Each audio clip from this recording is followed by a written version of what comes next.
Hello there, and welcome back to the Science Sleepy Minds, that cozy little corner of the internet where we turn the universe's most mind-bending mysteries into your personal lullaby. Tonight, you're not just listening to a story about black holes, you're falling into one. Right now, as you settle into your pillow and feel the weight of the day melting off your shoulders, imagine yourself drifting through the velvet darkness of deep space, watching distant galaxies smear into streaks of light as something impossibly massive pulls you closer. The stars ahead aren't twinkling anymore, they're bending, warping, dancing in circles around a shadow so profound that light itself surrenders to it. And here's your friendly reality check. You probably won't survive this journey in any physical sense, but that's perfectly fine because your consciousness is about to take a trip that physicists have been arguing about for over a century. So before you get comfortable, take a moment to like the video and subscribe, but only if you genuinely enjoy what I do here. Drop a comment with your location and local time. I love knowing that someone in Tokyo at 3 a.m. is contemplating the same cosmic abyss as someone in Buenos Aires watching the sunset. Now, dim the lights, maybe turn on a fan for that soft background hum, and let's ease into tonight's journey together. You feel the pull before you see anything unusual. It's subtle at first, like the gentlest current in an otherwise still ocean, except this ocean is made of space-time itself, and the current is flowing towards something your brain isn't quite equipped to process. The black hole ahead doesn't look like a hole at all from this distance. It looks like a dark marble surrounded by a halo of tortured light. Photons that got too close and now orbit endlessly in what scientists call the photon sphere. Some of those photons have been circling for millions of years, trapped in a gravitational ballet they can never escape. And somewhere beyond that luminous ring lies the event horizon, the boundary past which nothing, not light, not information, not your favourite childhood memories, can ever return to the universe you knew. The concept of a black hole emerged from equations, not observations. When Albert Einstein published his theory of general relativity in November 1915, he described gravity not as a force, but as a curvature in the fabric of space-time. Massive objects create dents in this fabric, and other objects roll toward those dents, the way a marble rolls toward the centre of a stretched rubber sheet. It was elegant, it was revolutionary, and it predicted something so strange that Einstein himself spent years arguing it couldn't actually exist in nature. The mathematics allowed for regions where space-time curved so extremely that it folded in on itself completely, creating a point of infinite density from which nothing could escape. Einstein found this possibility disturbing, almost offensive to his sense of cosmic order. He published papers attempting to prove that nature had some mechanism to prevent such absurdities from forming. Spoiler alert, nature did not get the memo. What makes tonight's journey particularly delicious is that we're not just asking what happens when you fall into a black hole. We're entertaining the possibility that falling in might be the beginning of something rather than the end of everything.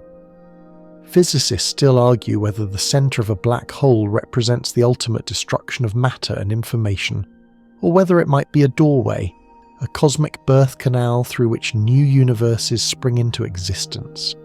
It's the kind of question that keeps theoretical physicists awake at night and, ironically, might be the perfect thing to help you drift off to sleep.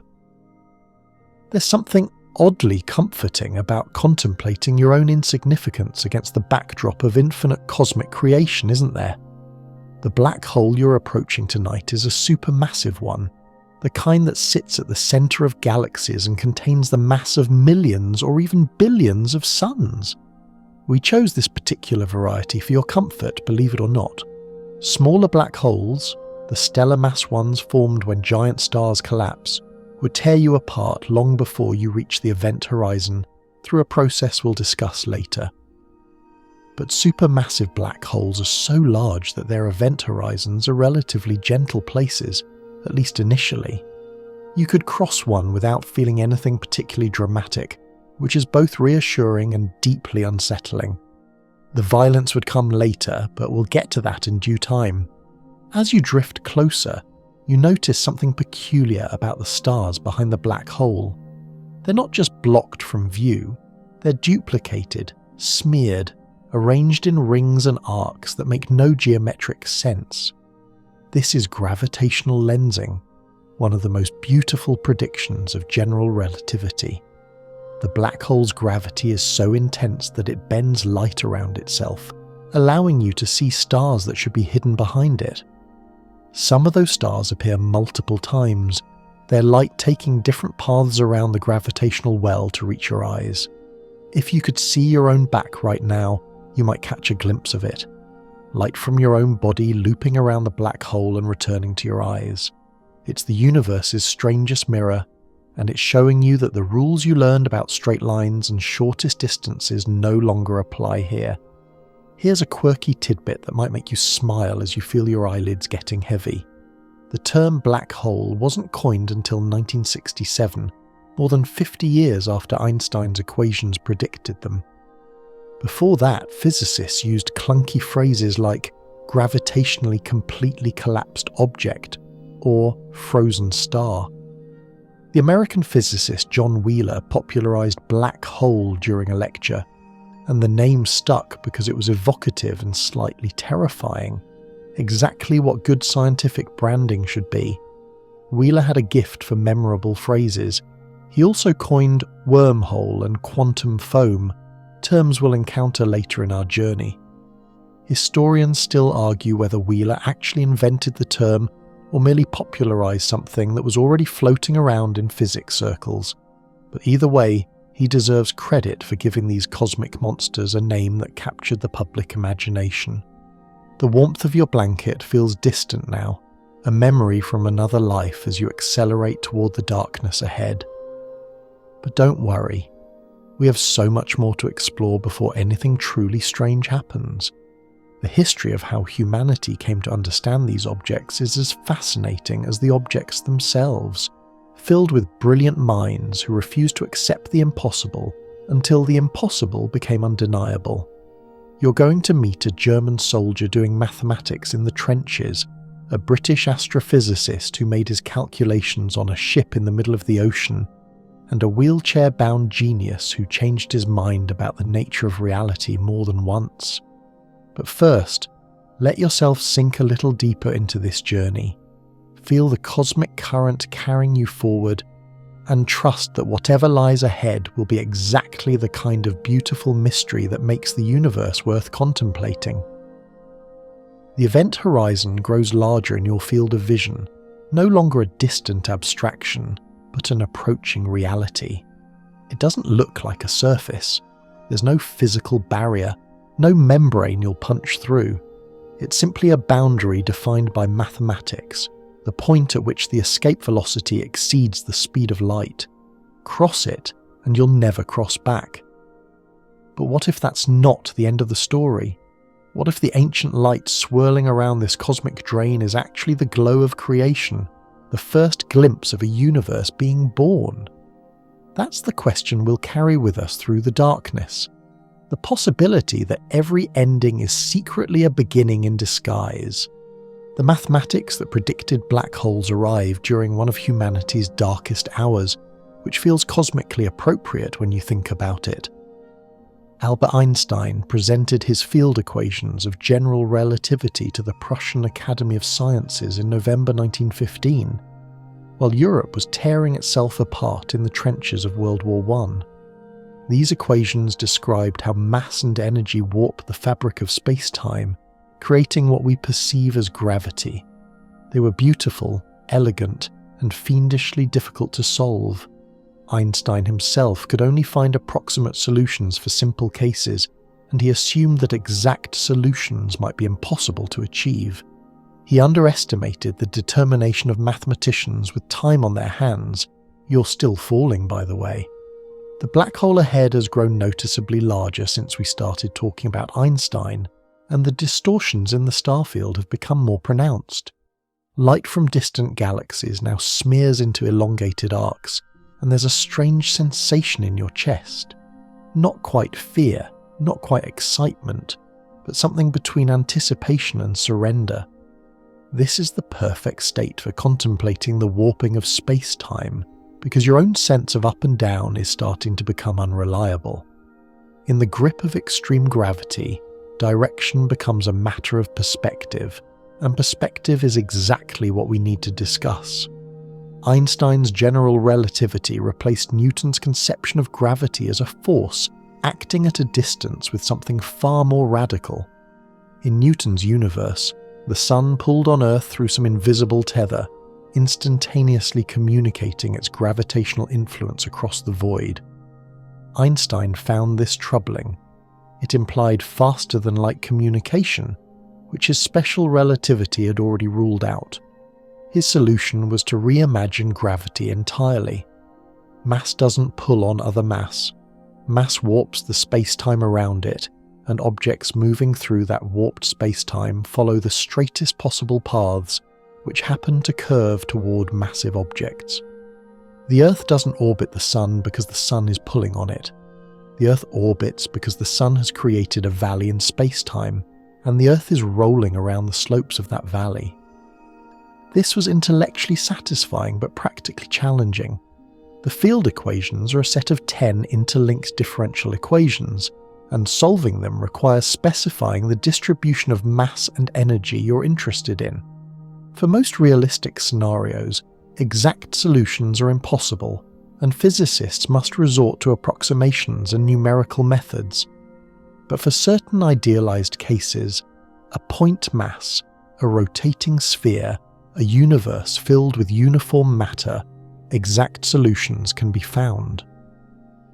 And when Carl Schwarzschild found the first exact solution in December 1915, just weeks after Einstein published his equations, he revealed something that would haunt physics for decades.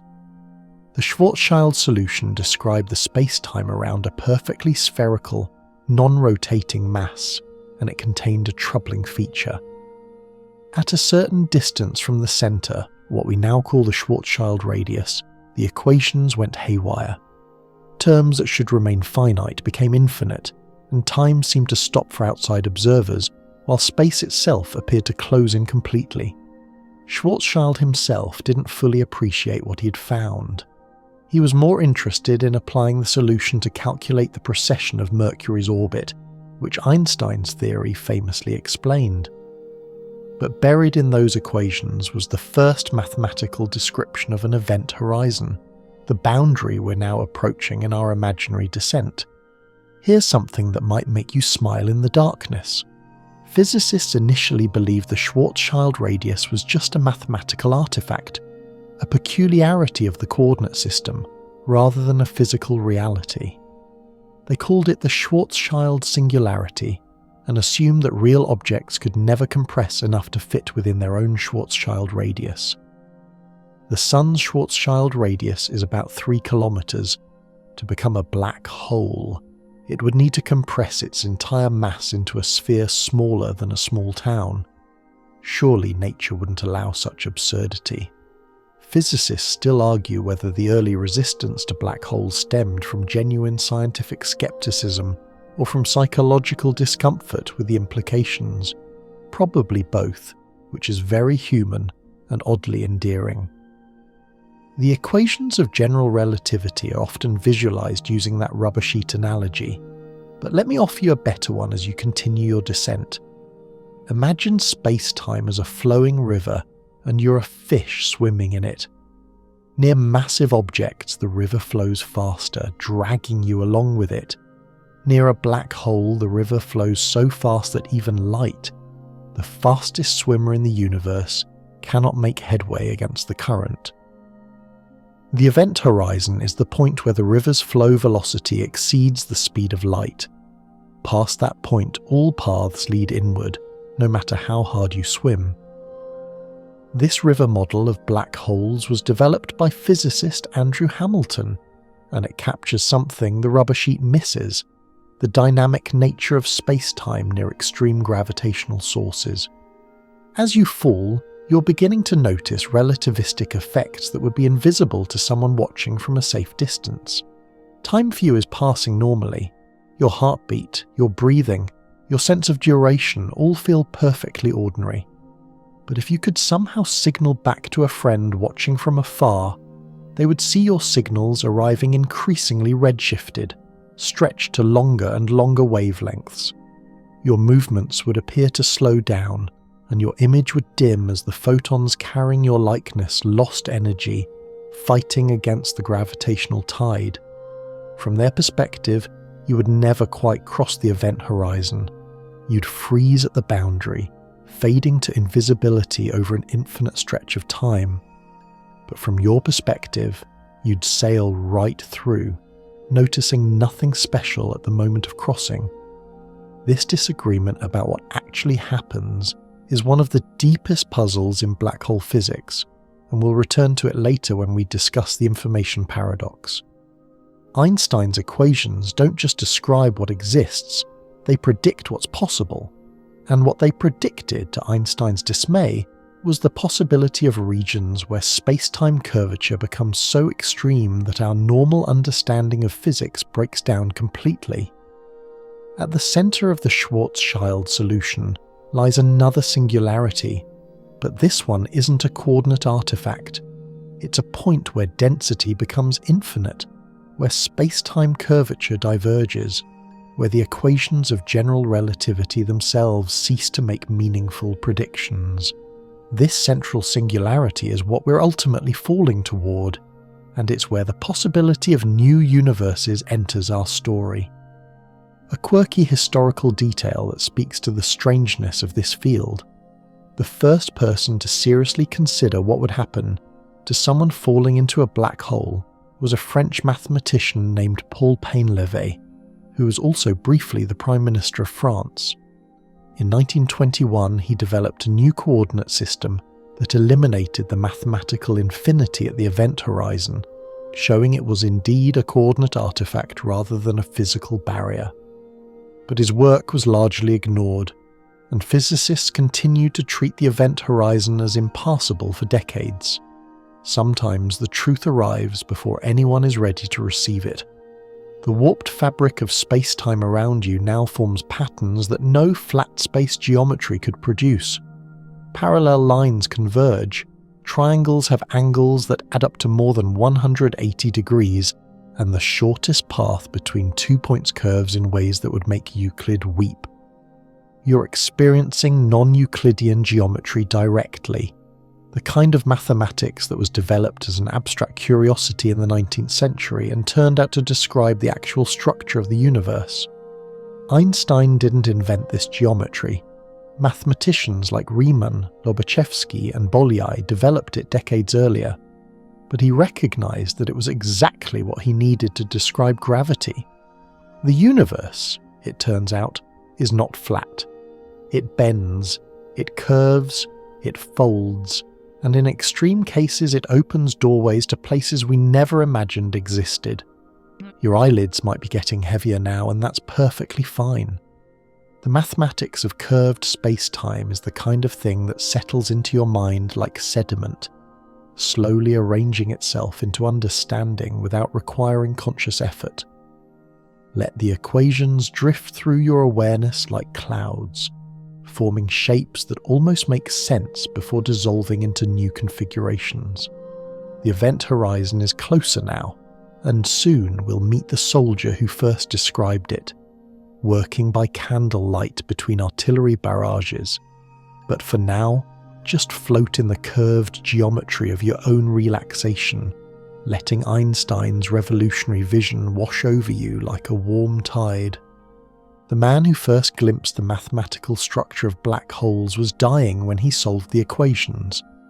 Karl Schwarzschild was a German astronomer and physicist serving on the Russian front in the winter of 1915, calculating trajectories for artillery shells by day and contemplating the structure of space-time by night.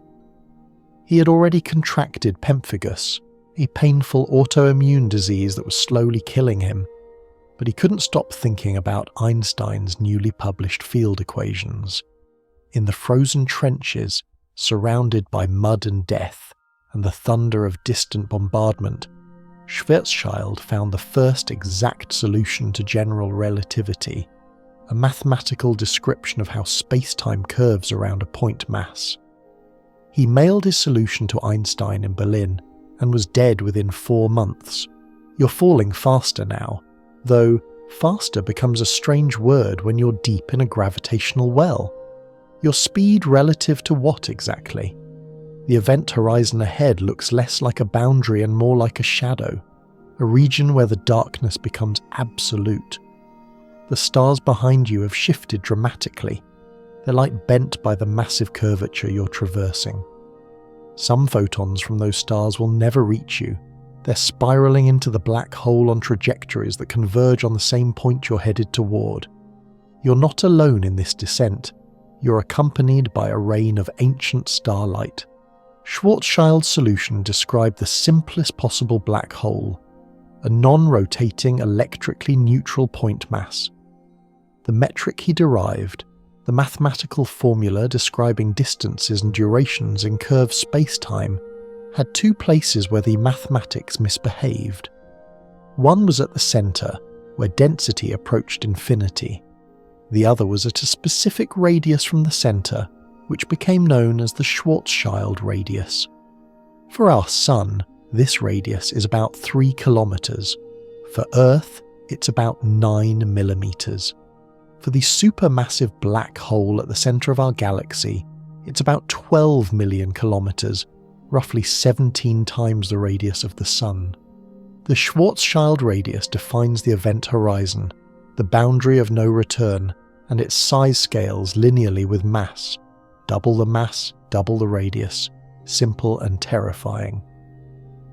The peculiar thing about Schwarzschild's discovery is that he didn't fully realise what he'd found. He thought he was solving an academic problem, finding an exact solution that would validate Einstein's approximate calculations of planetary orbits. The idea that nature might actually produce objects compact enough to form event horizons seemed absurd. After all, what process could compress a star into a sphere just a few kilometres across? The physics of stellar collapse wasn't understood yet, and nuclear fusion was still a mystery. Schwarzschild died thinking he'd created an interesting mathematical curiosity, not a key to understanding cosmic monsters that would swallow galaxies. Here's a detail that might soften the grimness of this story. Schwarzschild was known among his colleagues as a man of remarkable breadth and warmth.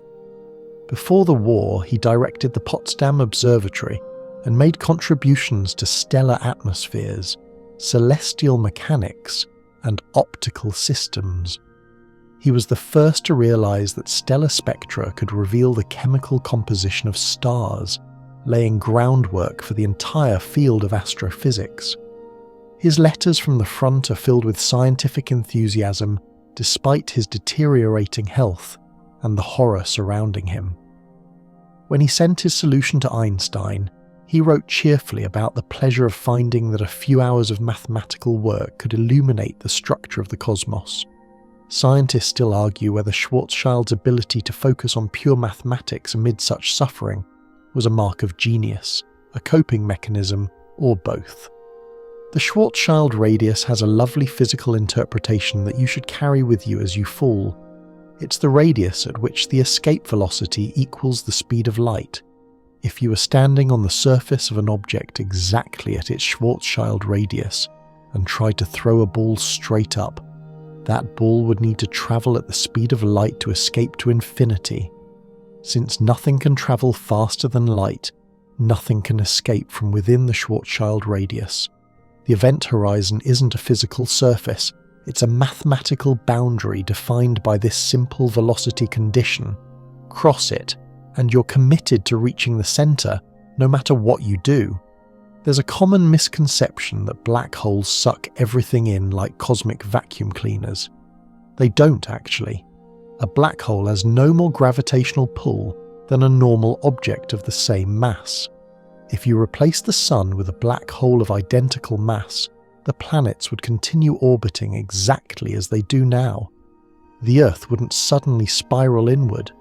The black hole's gravity only becomes dramatically different from normal matter when you get close, within a few Schwarzschild radii, where tidal forces become extreme and space-time curvature warps geometry in unfamiliar ways.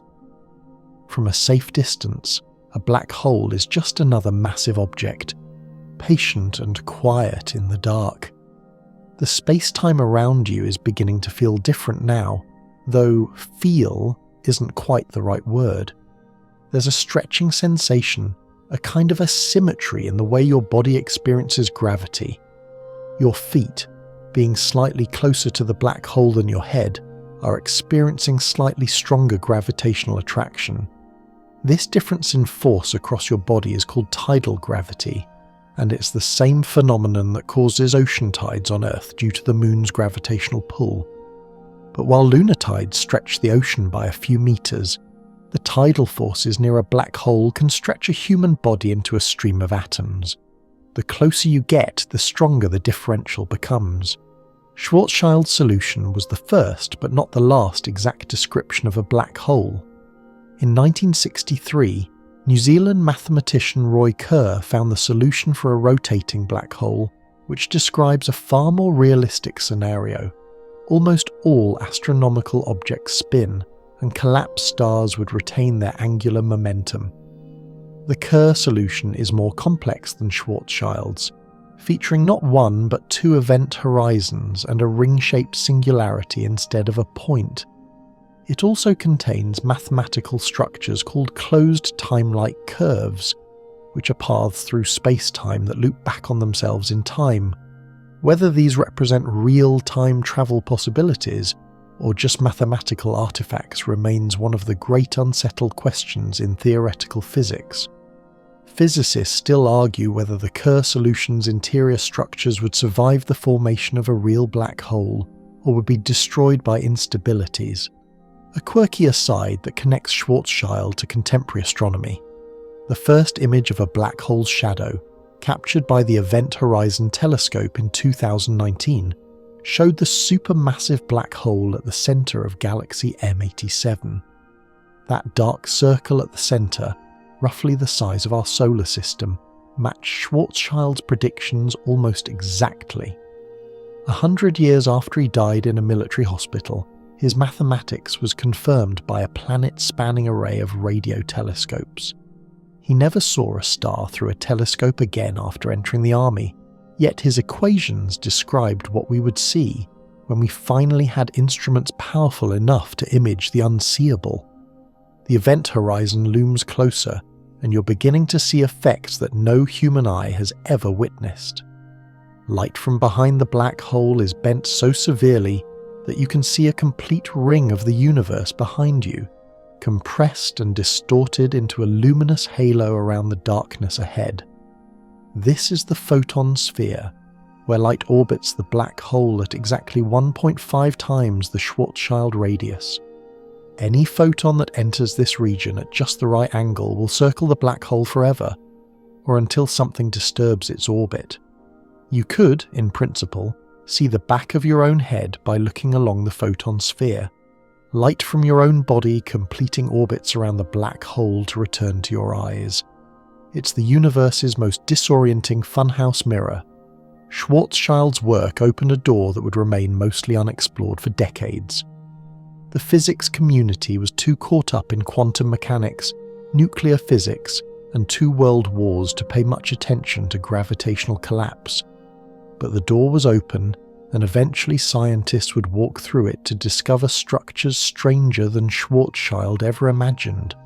Wormholes, white holes, baby universes, and the possibility that every black hole is a portal to somewhere else entirely. As you cross into the territory he first mapped, carry with you the image of a dying soldier scratching equations by candlelight, finding beauty in mathematics while the world around him burned. You cross the event horizon and feel absolutely nothing. This is perhaps the strangest fact about black holes. The boundary that separates everything from nothing, the one-way door through which nothing returns, has no physical presence at all. No membrane, no barrier, no sensation of transition. If you weren't watching the stars twist into impossible configurations around you, you wouldn't know you'd passed the point of no return. But you have. The universe you knew, every star, every galaxy, everyone you've ever loved, is now causally disconnected from you forever. Light from your body will never reach them, and light from them will reach you only from the past, growing redder and dimmer as you fall deeper. The counterintuitive smoothness of event horizon crossing has profound implications for our big question tonight. If the transition is so gentle, could there be something on the other side? Not just a descent into crushing darkness, but a passage to somewhere else. The mathematics doesn't forbid it. In fact, certain solutions to Einstein's equations suggest that the interior of a black hole might connect to other regions of spacetime entirely. We're still a long way from the singularity, and the journey between here and there is where the strangest possibilities hide. Here's something that will curl your brain into a pretzel if you're not already drowsy enough. From your perspective, crossing the event horizon happened at a specific moment. You could check your watch, note the time, and say, I entered the black hole at 11:47 p.m. But for a friend watching from outside, that moment never arrives. They would see you approaching the horizon asymptotically, your image growing redder and dimmer, your movement slowing to a freeze frame that stretches toward infinity. From their perspective, you would never quite cross. You would be smeared across the horizon like a photograph slowly fading in the sun. Both of you are right about what you observe, yet you fundamentally disagree about what happened. This is the relativity of simultaneity taken to its extreme, a reminder that when is as flexible as where in Einstein's universe. The concept of an event horizon took decades to clarify after Schwarzschild's initial solution. For years, physicists weren't sure if the mathematical peculiarity at the Schwarzschild radius represented something physical or just a poor choice of coordinates. It's like describing the Earth's surface using coordinates that go haywire at the poles. The poles themselves are perfectly normal locations, but your coordinate system makes them look singular. In 1924, Arthur Eddington found a coordinate transformation that eliminated the apparent singularity at the event horizon, showing it was indeed a coordinate artifact rather than a physical barrier. But this didn't clarify what the event horizon meant physically. The breakthrough came from an unlikely source, a thought experiment involving falling observers. Physicist David Finkelstein, working in the 1950s, realized that the event horizon was a null surface, a boundary that light rays could cross in one direction but not the other. Think of it like a waterfall in space-time. Below a certain point, the water flows so fast that even the fastest fish cannot swim upstream. The horizon isn't a wall, it's a current. You can drift across it smoothly, but you can never drift back. Finkelstein called it a one-way membrane, and this understanding transformed black holes from mathematical curiosities into physically meaningful objects. You're well inside the horizon now, and something fundamental has changed. In normal space-time, you have freedom in 3 spatial dimensions. You can move forward or backward, left or right, up or down, but you're compelled to move forward in time. Inside the event horizon, this relationship inverts. The radial direction toward the singularity becomes time-like, meaning moving toward the center is as inevitable as moving toward the future. You can no more stop your descent than you can stop Tuesday from becoming Wednesday. Space and time have swapped their roles, and your trajectory toward the singularity is now a matter of when, not if. This inversion of space and time is one of the most mind-bending aspects of black hole interiors, and it's worth sitting with as you feel your muscles relaxing and your breathing slowing. Imagine if you woke up tomorrow and discovered that moving north was now as inevitable as time passing. You could walk east or west. You could stand still in the east-west and up-down directions. but northward motion would be compelled by the structure of reality itself. Every step you took, no matter which direction you tried to walk, would bring you closer to the North Pole. That's what it's like inside a black hole. The singularity is your future, written into the geometry of space-time. Historians of science still argue whether the physics community resisted the concept of black holes for good scientific reasons or for psychological ones.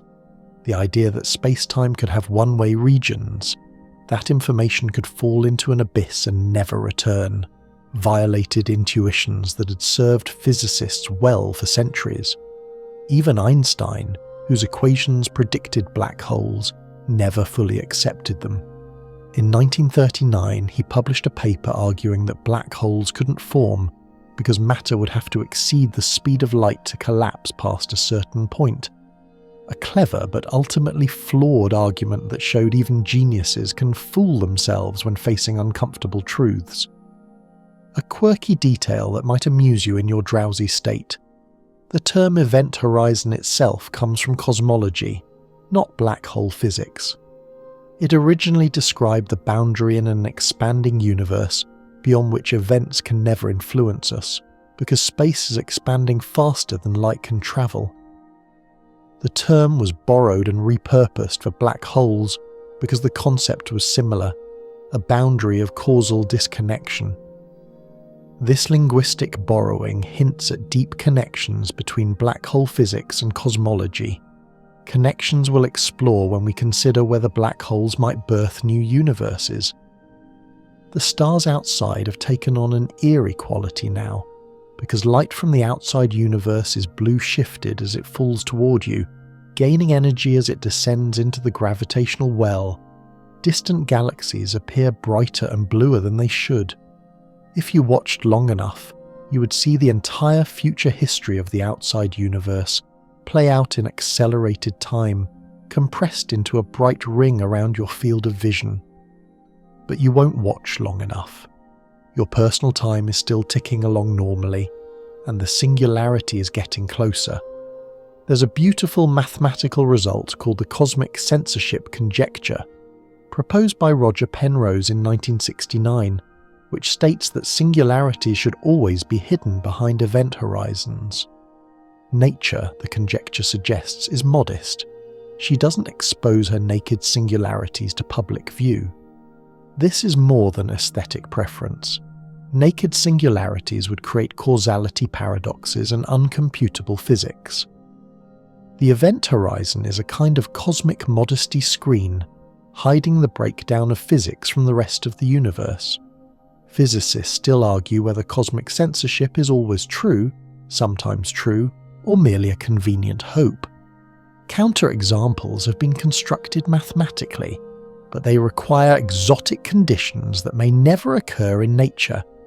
As you continue falling, take comfort in the smoothness of your descent. The violence hasn't started yet, and there's still distance to cover before things get truly strange.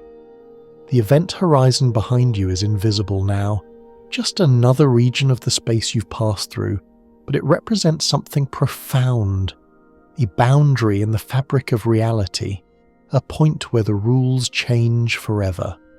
And if certain physicists are right, that boundary isn't just an ending, it's a transformation, a passage from one mode of existence to another. The question isn't whether you'll reach the singularity. The question is what the singularity really is. The stretching begins gently, almost pleasantly, like a full-body yawn that extends from your toes to your fingertips. But this isn't relaxation. This is tidal gravity beginning to assert itself, the differential pull between the gravity at your feet and the gravity at your head becoming significant enough to feel. In physics, this effect has a playful name: Spaghettification. As you fall deeper into the black hole, you'll be stretched along the direction of fall and compressed from the sides, elongating into a thin strand of matter like pasta being pulled through the cosmos. It's not a dignified end, but it's a fascinating one. The physics of spaghettification reveals something important about black holes that we need to understand before considering what might lie at their centres. Tidal forces arise because gravity isn't uniform.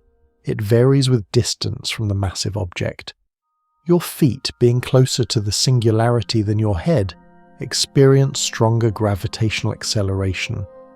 This difference in acceleration pulls your body apart.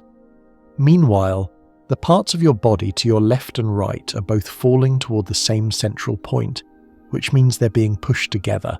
You're being stretched vertically and squeezed horizontally, like toothpaste being extruded from a tube. For the supermassive black hole you're falling into tonight, this process is surprisingly gentle near the event horizon. The mathematics shows that tidal forces at the horizon scale inversely with the square of the black hole's mass. A stellar mass black hole with 10 times the Sun's mass would have tidal forces strong enough to kill you long before you reach the event horizon. But the supermassive black hole at the centre of our galaxy, Sagittarius A star, has 4 million solar masses, and its horizon is correspondingly large. You could cross that horizon intact, still breathing, still conscious, still wondering what comes next. The violence would be delayed. Not prevented, but delayed is all we need for this journey. Here's a historical footnote that speaks to humanity's long fascination with extremes. The idea of a star so massive that light couldn't escape was first proposed not by Einstein or Schwarzschild, but by an English clergyman named John Michell in 1783. Using Newton's corpuscular theory of light and the concept of escape velocity, Michell calculated that a star 500 times the Sun's radius with the same density would have an escape velocity exceeding the speed of light. He called these hypothetical objects dark stars. His idea was largely forgotten until general relativity reinvented it with firmer mathematical foundations, but Michell deserves credit for being the first person to dream of celestial objects so massive they could imprison light itself. The sensation of stretching intensifies as you fall, though your perception of time remains stubbornly normal. 1 second feels like 1 second. Your heartbeat maintains its rhythm. If you could somehow access a clock, it would tick along at its usual pace. This is the great paradox of falling into a black hole. From your perspective, everything feels ordinary right up until it doesn't. There's no gradual transition into weirdness, no slow motion approach to catastrophe. The event horizon slipped past without ceremony, and now you're falling toward a singularity that grows no closer in any meaningful sense. Because the singularity isn't a place in space, but a moment in time. You're not travelling toward it, you're waiting for it. Let me offer you a different way to visualise what's happening to your body, one that might be more soothing than the violent imagery of spaghettification. Imagine yourself as a piece of clay being shaped by invisible hands. These hands are infinitely patient and infinitely gentle in their own way. They're not malicious, just following the geometry of space-time. The clay that is you is being slowly reformed, elongated, refined. Your atoms are being persuaded to occupy a smaller and smaller cross-section, while extending along a longer and longer filament. In some strange way, you're being concentrated, intensified, focused. The universe is doing something to you that it does to all matter falling into black holes, and while that something looks like destruction from one angle, from another angle it might look like transformation. Physicists still argue whether anything could survive a journey through a black hole in any meaningful sense. Classical general relativity says no. The singularity represents infinite tidal forces, which would stretch any object to literal infinity before quantum effects became relevant. But classical general relativity also says nothing about what happens at the singularity itself, because the theory breaks down there. The equations return nonsense values, infinite densities, zero volumes, undefined curvatures. This breakdown is a clear signal that general relativity is incomplete. that some new physics must take over when conditions become sufficiently extreme. A quirky theoretical detail that might help you drift towards sleep. There's a concept in black hole physics called the Roche limit, borrowed from planetary science, which describes the distance at which tidal forces overcome the binding forces holding an object together. For a human body, the Roche limit around a supermassive black hole is comfortably inside the event horizon, which is why you survive the crossing. But for a smaller stellar mass black hole, the Roche limit is outside the horizon, meaning you'd be pulled apart before you ever reach the point of no return. Your choice of black hole tonight was not random. It was a matter of survival. The universe outside is becoming a memory now, preserved only in the light that continues to fall in behind you. That light carries information from your past, photons that left distant stars millions of years ago, photons from the cosmic microwave background that have been travelling since the universe was a baby, photons from the formation of the black hole itself. In a sense, you're falling through layers of time, each shell of light around you representing a different moment in cosmic history. The further you fall, the deeper into the past the light around you originates. It's like falling through a museum of the universe, each exhibit more ancient than the last. Scientists have studied spaghettification in detail using computer simulations, and the results are both gruesome and beautiful. A star falling into a black hole doesn't simply disappear, it's drawn out into a luminous strand millions of kilometers long, producing a spectacular light show as the stretched material heats up through friction and tidal heating. These events, called tidal disruption events, have been observed by telescopes, providing some of our best evidence that black holes exist and behave exactly as theory predicts. In 2019, astronomers watched a star roughly the size of our Sun get shredded by a black hole, 215 million light-years away. The death scream of that star, encoded in X-rays and ultraviolet light, confirmed equations written by a dying soldier in a frozen trench a century earlier. Your own stretching continues, but don't focus on the discomfort. Focus instead on the question that makes all this suffering meaningful. What happens when the stretching is complete? Does consciousness simply end when the brain is dispersed into a stream of atoms? Or does the stream of atoms pass through the singularity into somewhere else, reconstituting into something new on the other side? The mathematics doesn't know, the physics isn't sure, but the possibility remains open, and possibilities are what we're here to explore tonight. The singularity is closer now, though closer remains a misleading word. Think of it as sooner. The moment of infinite density is approaching in time, not in space. And as that moment approaches, we need to prepare ourselves for what the equations actually say about it, and why those equations might be pointing towards something revolutionary rather than something final. You've arrived at the limits of physics as humanity currently understands it. The singularity ahead, or rather the singularity approaching, is not a place you can visit and describe. It's a moment when the equations of general relativity divide by zero and return infinity, the mathematical equivalent of a computer crash. Every quantity that should be finite becomes infinite. Density, curvature, tidal forces, every dimension that should extend forever shrinks to nothing. Volume, distance, duration. The singularity is where physics goes to die.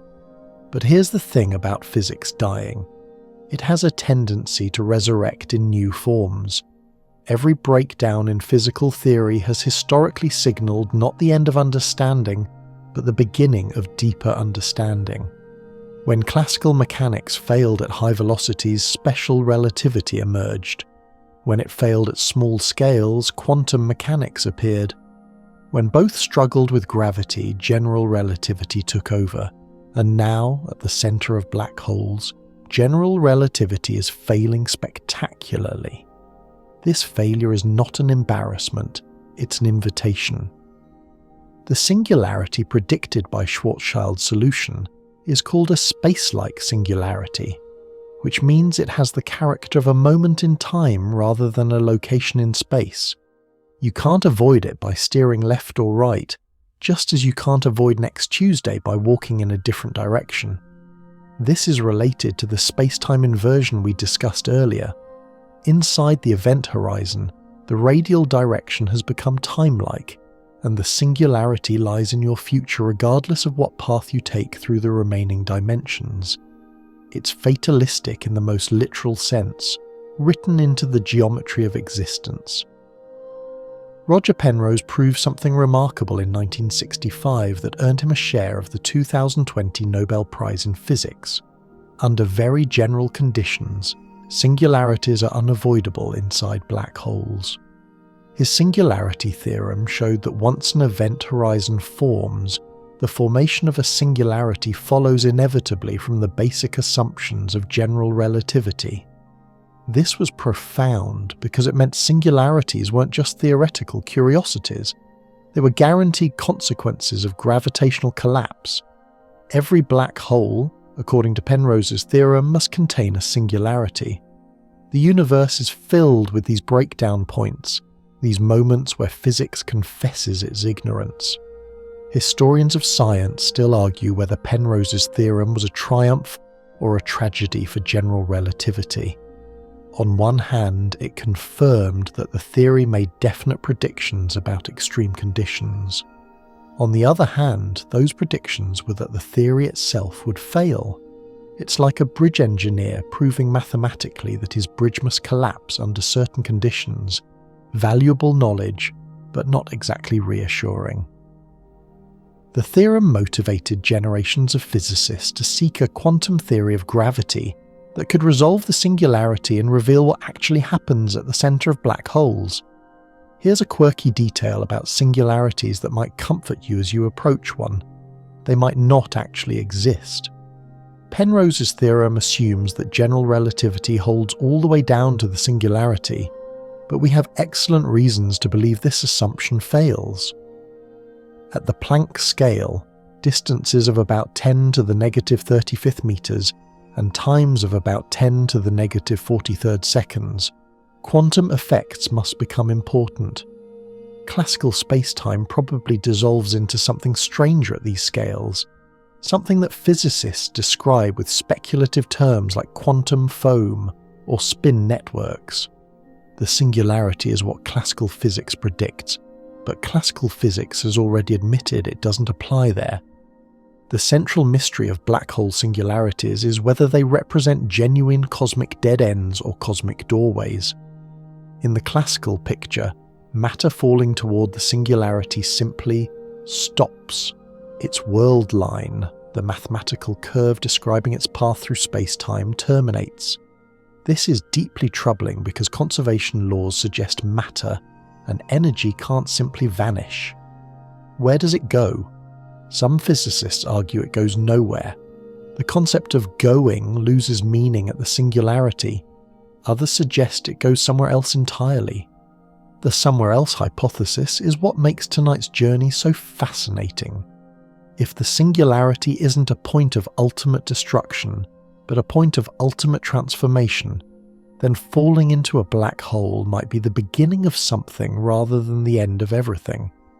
This isn't mysticism or wishful thinking. It's a possibility that emerges from serious attempts to extend general relativity into the quantum realm. When physicists try to combine Einstein's gravity with quantum mechanics, they often find that singularities smooth out, that infinite densities become merely very large, and that the end of one region of space-time connects to the beginning of another. Consider what a singularity looks like mathematically, a point of infinite density and zero volume. Now consider what the Big Bang looks like mathematically, a point of infinite density and zero volume. The similarity is either the universe's most remarkable coincidence or an important clue. Could the Big Bang have been a singularity? Could our universe have emerged from the inside of a black hole in some larger parent universe? This question has haunted cosmologists for decades, and we're getting closer to exploring it in detail. The equations are screaming now, not literally, but in the mathematical sense. Terms that should remain well-behaved are exploding toward infinity. The curvature tensor, which measures the bending of spacetime, is approaching values that defy visualization. If you could somehow survive to witness the singularity, you would see nothing. The concept of seeing requires light propagating through space, and the singularity is where space and time themselves break down. It's not just dark, it's the end of the concepts that make darkness meaningful. But physics has a tradition of finding meaning in apparent meaninglessness. When Schrödinger's equation led to wave functions that couldn't be directly interpreted, physicists discovered probability amplitudes and revolutionized our understanding of reality. When Maxwell's equations predicted electromagnetic waves that seemed to require a mysterious medium, physicists eventually abandoned the medium and discovered special relativity. When general relativity predicts singularities that can't be directly interpreted, perhaps the message is similar. Abandon old assumptions, find new mathematics, discover new reality.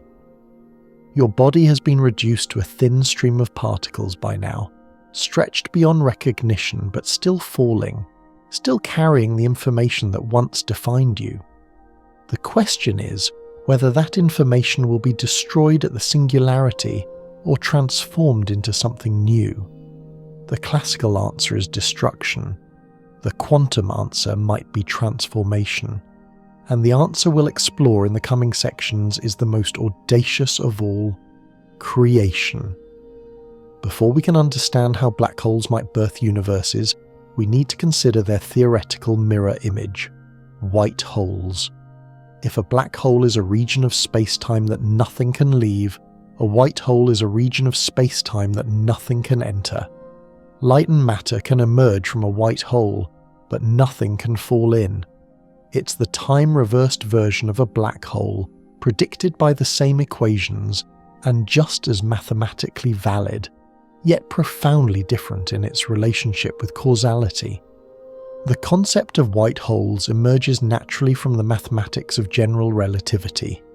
Schwarzschild's solution, when extended using different coordinate systems, reveals that black hole spacetime has a hidden structure. There's the black hole region you've been falling through, bounded by the event horizon. But there's also another region, causally disconnected from ours, where a white hole spews matter and energy outward. In the simplest mathematical picture, these two regions are connected by a sort of throat, an Einstein-Rosen bridge or wormhole.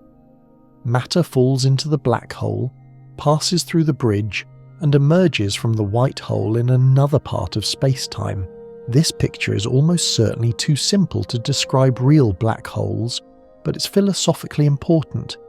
It shows that the mathematics of gravity doesn't require matter to vanish at singularities. It can emerge somewhere else. The equations are symmetric in time, meaning that for every process that can happen forward, there's a mathematically valid process running backward. If matter can collapse into a black hole, then matter can expand out of a white hole. Whether nature actually permits white holes is a different question, but the mathematics has given us permission to imagine. Here's a historical tidbit that connects white holes to some of the deepest questions in cosmology. In 1973, physicist Peter Davies argued that the Big Bang itself might have been a white hole. Think about it. The Big Bang was a singularity from which all matter and energy emerged, which is exactly what a white hole is. Our entire universe in this picture is the interior of a white hole, connected to whatever lies on the other side of the singularity.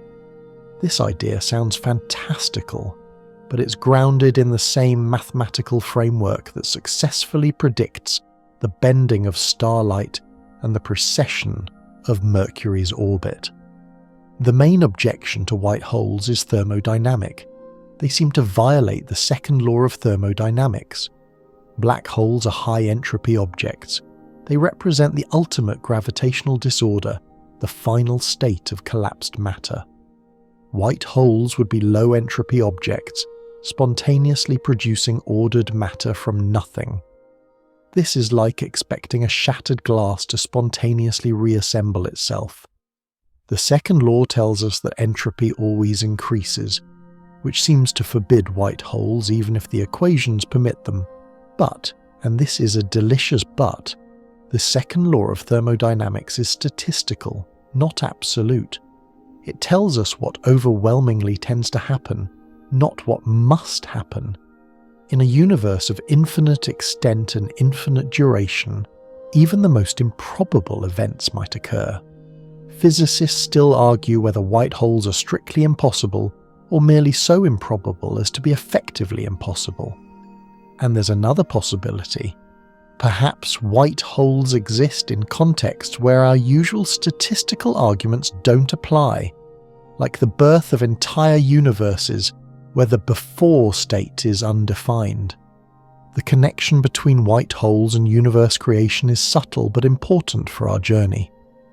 If the singularity at the center of a black hole connects to a white hole in another space-time region, and if that white hole looks like a big bang from the inside, then every black hole might be the seed of a new universe. You're not falling toward destruction, you're falling toward creation. The matter and energy compressed at the singularity don't vanish. They explode outward in a different space-time entirely, forming stars and galaxies and perhaps intelligent beings who have no idea they live inside what looks like a black hole from the outside. Let me offer a visualization that might help this settle into your sleepy mind. Imagine a bubble rising through a liquid, pinching off from its source and becoming an independent sphere. The black hole is the pinch point, the narrow neck connecting the bubble to its parent. Once the bubble separates, it's a universe unto itself, expanding and evolving according to its own physical laws. The parent universe sees only a black hole, a region of collapsed matter and extreme gravity. But from inside the bubble, there's no collapse, only expansion. The singularity that looks like an endpoint from outside looks like a beginning from inside. A quirky observation about white holes that speaks to the strangeness of relativistic thinking. If you fell into a black hole and somehow passed through to a white hole, you wouldn't experience the passage as an adventure. From your perspective, if you could somehow maintain a perspective through such extreme conditions, you would simply fall through space-time continuously. The black hole and white hole are labels we apply from outside. From inside, there's just geometry, curving and flowing according to Einstein's equations. The drama is in the interpretation, not the experience. Scientists still debate whether the Einstein-Rosen bridges connecting black holes to white holes could be traversable. In the simplest solutions, the throat pinches off too quickly for anything to pass through. You would be crushed by the contracting geometry before emerging on the other side. But more complex solutions involving exotic forms of matter with negative energy density suggest that stable wormholes might be possible. These are speculative territories, far from experimental confirmation, but they're not ruled out by known physics. The universe's rulebook is permissive in unexpected ways. The philosophical implications of white holes keep cosmologists awake at night, and might help you drift off tonight. If our universe emerged from a white hole, and white holes are time-reverse black holes, then our universe might be the inside of a black hole in some larger parent cosmos. We would have no way to detect this parent.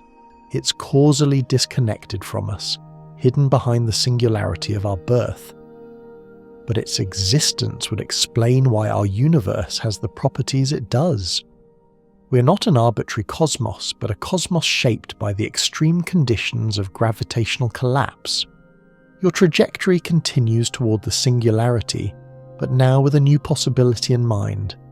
Perhaps you're not falling toward an ending at all. Perhaps you're falling toward the birthing moment of a new reality, a Big Bang that exists in your future the way our Big Bang exists in our past. The symmetry of the equation suggests this possibility. The challenge is understanding how quantum effects might make it real. In the 1990s, an American physicist named Lee Smolin proposed one of the most audacious cosmological theories of the 20th century: cosmic natural selection. According to Smolin, black holes don't just birth new universes, they birth new universes with slightly different physical constants than their parents. These daughter universes then produce their own black holes, which produce granddaughter universes in an ongoing process of cosmic reproduction that has been operating for perhaps unimaginable spans of time, and just like biological evolution, this process selects for universes that are good at producing black holes. This idea is breathtaking in its implications. If Smolin is right, the laws of physics in our universe are not arbitrary. They've been tuned by a process analogous to natural selection. Our universe has the particular values of fundamental constants that it does because those values are good at making black holes. Universes with slightly different constants might produce fewer black holes, which means they have fewer offspring, which means their traits are less represented in the cosmic population. Over countless generations of universe breeding, the typical universe comes to have constants finely tuned for black hole production. The elegant thing about cosmic natural selection is that it makes testable predictions, or at least predictions in principle. If the theory is true, then small changes to the fundamental constants of physics should reduce the number of black holes our universe produces. Smolin has analysed this question and found tentative support. Many changes to constants would indeed reduce black hole formation, make gravity slightly weaker, and stars collapse less readily into black holes, change the strong nuclear force, and stellar nuclear physics shifts in ways that reduce the formation of massive stars. The universe appears to be near a local maximum for black hole production, which is exactly what cosmic natural selection predicts. Here's a historical connection that enriches this idea. Darwin's theory of biological evolution was itself inspired by Malthusian economics, a theory about population growth and resource competition. Now Smolin has reimagined evolution at a cosmic scale, with universes competing not for food but for reproductive success measured in black hole offspring. Intellectual history is full of these echoes, ideas travelling between disciplines, fertilizing new fields. Physicists still argue whether cosmic natural selection is genuine science or merely plausible speculation, but the debate itself is valuable, pushing cosmology toward new ways of thinking about the origin of physical laws. The mechanism Smolin proposes is elegant. When matter collapses to form a black hole, the extreme conditions at the singularity trigger a kind of bounce. Instead of crushing to infinite density, the matter rebounds, creating a new expanding region of spacetime, a baby universe. But the conditions at the bounce are so extreme that they slightly scramble the physical constants, much like genetic mutations scramble biological inheritance. Most of these changes are neutral or harmful, but occasionally they produce a universe even better at making black holes. These rare beneficial mutations spread through the cosmic population over many generations. A quirky implication of cosmic natural selection is that we shouldn't be surprised to find ourselves in a universe hospitable to life. Complex life requires stable stars, heavy elements, and long timescales, all of which are associated with conditions that also favour black hole formation.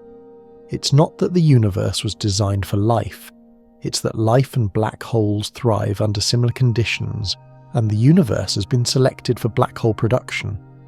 Our existence is a side effect of cosmic reproductive fitness, which is simultaneously humbling and profound. The theory faces criticisms, of course. Skeptics point out that we can't observe other universes directly, making the theory untestable in the conventional sense. Others note that changing fundamental constants slightly is mathematically ambiguous. What counts as slight? And the most fundamental objection is that we don't understand the physics of the bounce well enough to know whether it really transmits and mutates physical constants. Smolin has responses to these criticisms, but the theory remains controversial, sitting at the boundary between physics and philosophy. What makes Smolin's theory relevant for tonight's journey is that it gives your descent meaning beyond mere destruction. If cosmic natural selection is true, then your fall into this black hole is part of a process that has been creating universes since before our universe was born. The matter that makes up your body, the carbon in your cells, the iron in your blood, the oxygen in your lungs, might pass through the singularity and emerge in a new cosmos, eventually forming new stars and perhaps new beings. You're participating in the reproductive cycle of reality itself.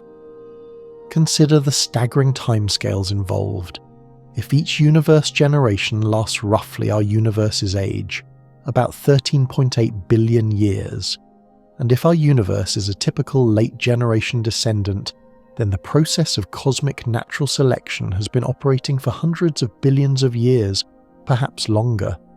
Our parent universe is inaccessible to us, our grandparent universe even more remote, and the original ancestor universe is lost in the infinite regress of cosmic genealogy. We can never know our cosmic family tree, but we can appreciate that we might be part of one. Physicists still argue whether Smolin's theory counts as science, philosophy, or something in between. It makes predictions about our universe's constants, which is scientific, but it posits an ensemble of universes we can never observe, which troubles empiricists. The debate mirrors older arguments about atomic theory. We couldn't see atoms directly for centuries, yet atomism eventually became foundational to chemistry and physics. Perhaps someday, cosmic natural selection will achieve similar vindication, or perhaps it will join the pile of beautiful ideas that turned out to be wrong. Either outcome advances human understanding. Your fall continues, the singularity growing more imminent with each passing moment of your personal time. But now you carry with you an idea that transforms the fall from tragedy to participation. If black holes are cosmic wombs, then you're entering one, potentially contributing to the birth of a new universe that might eventually wonder about its own origins. The matter that was, you might become the matter of new stars, new planets, new minds. It's not immortality. It's something stranger and more distributed than immortality. It's continuation through transformation, existence through dissolution. The theory that might actually save you from the singularity isn't cosmic natural selection, but something called loop quantum gravity, a candidate for the long-sought quantum theory of gravity that Einstein never found. In loop quantum gravity, space-time isn't continuous at the smaller scales. Instead, it's woven from discrete chunks called quanta of geometry, much like how ordinary matter is woven from atoms. These chunks are unimaginably small, about 10 to the negative 35 meters across, but their discreteness has enormous consequences for black hole physics. The key prediction of loop quantum gravity for our journey is the quantum bounce. In the classical picture, matter falling toward a singularity is compressed to infinite density in zero volume. But in loop quantum gravity, there's a minimum volume. Geometry itself becomes quantum at the Planck scale, and you can't pack more than a certain amount of matter into any region. When collapsing matter approaches this quantum limit, a new force emerges, quantum geometric pressure. This pressure halts the collapse and reverses it, bouncing the matter outward into a new expanding region of spacetime. This bounce is not a minor theoretical nicety, it's a complete revolution in our understanding of singularities. Instead of being endpoints where physics breaks down, singularities become transition points where physics becomes quantum. The infinities disappear, the equations remain well behaved, and the collapsing universe that looks like a black hole from outside is replaced by an expanding universe that looks like a big bang from inside. Loop quantum gravity provides the mechanism for what Smolin's cosmic natural selection assumes. Black holes really can give birth to new universes. Here's a historical note that connects loop quantum gravity to the broader sweep of physics. The theory was pioneered by Abhay Ashtekar in the 1980s, who reformulated general relativity in a way that made quantization possible and developed into its current form by Carlo Rovelli and Lee Smolin. Yes, the same Smolin behind cosmic natural selection. The theory remains one of several competing approaches to quantum gravity, alongside string theory and others, but it has achieved remarkable success in resolving singularities that plagued classical general relativity. The quantum bounce has been studied most extensively in the context of the Big Bang singularity itself. Cosmologists have developed a subfield called loop quantum cosmology, which applies the principles of loop quantum gravity to the very early universe. The results are striking. Instead of the universe beginning in a singularity 13.8 billion years ago, it bounced from a previous contracting phase. Before our Big Bang was a big crunch, a previous universe collapsing to Planck scale density before rebounding into our present expansion. The singularity is replaced by a smooth transition, a quantum bridge connecting two classical phases of cosmic evolution. If this picture is correct, then your fall toward the black hole singularity will follow a similar pattern. As you approach Planck scale densities, the discrete structure of quantum spacetime will assert itself. The compression will slow, halt, and reverse. You, or rather, the information and energy that constitute you, will pass through a quantum bridge and emerge in a new expanding spacetime. From your perspective, there will be no interruption, no moment of infinite density, no breakdown of physics. Just a smooth transition from collapse to expansion, from black hole to baby universe. A quirky implication of the quantum bounce is that it might preserve information. One of the deepest puzzles in black hole physics is what happens to information that falls in. Does it get destroyed, violating quantum mechanics, or does it escape somehow? Loop quantum gravity suggests a third option. Information passes through the bounce into the daughter universe. Nothing is destroyed, everything is transmitted, scrambled but recoverable in principle. The daughter universe contains complete information about what fell into its parent black hole, encoded in its initial quantum state. Physicists still argue whether loop quantum gravity is the correct approach to quantum gravity. String theory offers a competing framework with different predictions. Other approaches, like causal set theory and asymptotically safe gravity, offer still other possibilities. The honest answer is that we don't know yet which theory, if any, correctly describes the quantum nature of space-time. But loop quantum gravity has the advantage of making clear predictions about singularity resolution. They bounce, they don't break, and they might connect to new regions of space-time. The mathematics of the quantum bounce is complex, but the conceptual picture is almost soothing in its simplicity. Imagine squeezing a spring. The more you compress it, the harder it pushes back. Classical gravity is like a spring with no limit. You can compress it forever, theoretically. Quantum gravity is like a spring with a minimum length. Below a certain point, the repulsive pressure becomes overwhelming, and the compression reverses. The singularity is where classical theory predicts infinite compression. The bounce is where quantum theory says, actually no further. Let me paint a picture of what this bounce might look like from the inside. If look had any meaning in quantum spacetime. Imagine the compression slowing asymptotically, the density reaching an enormous but finite maximum, and then the geometry beginning to expand.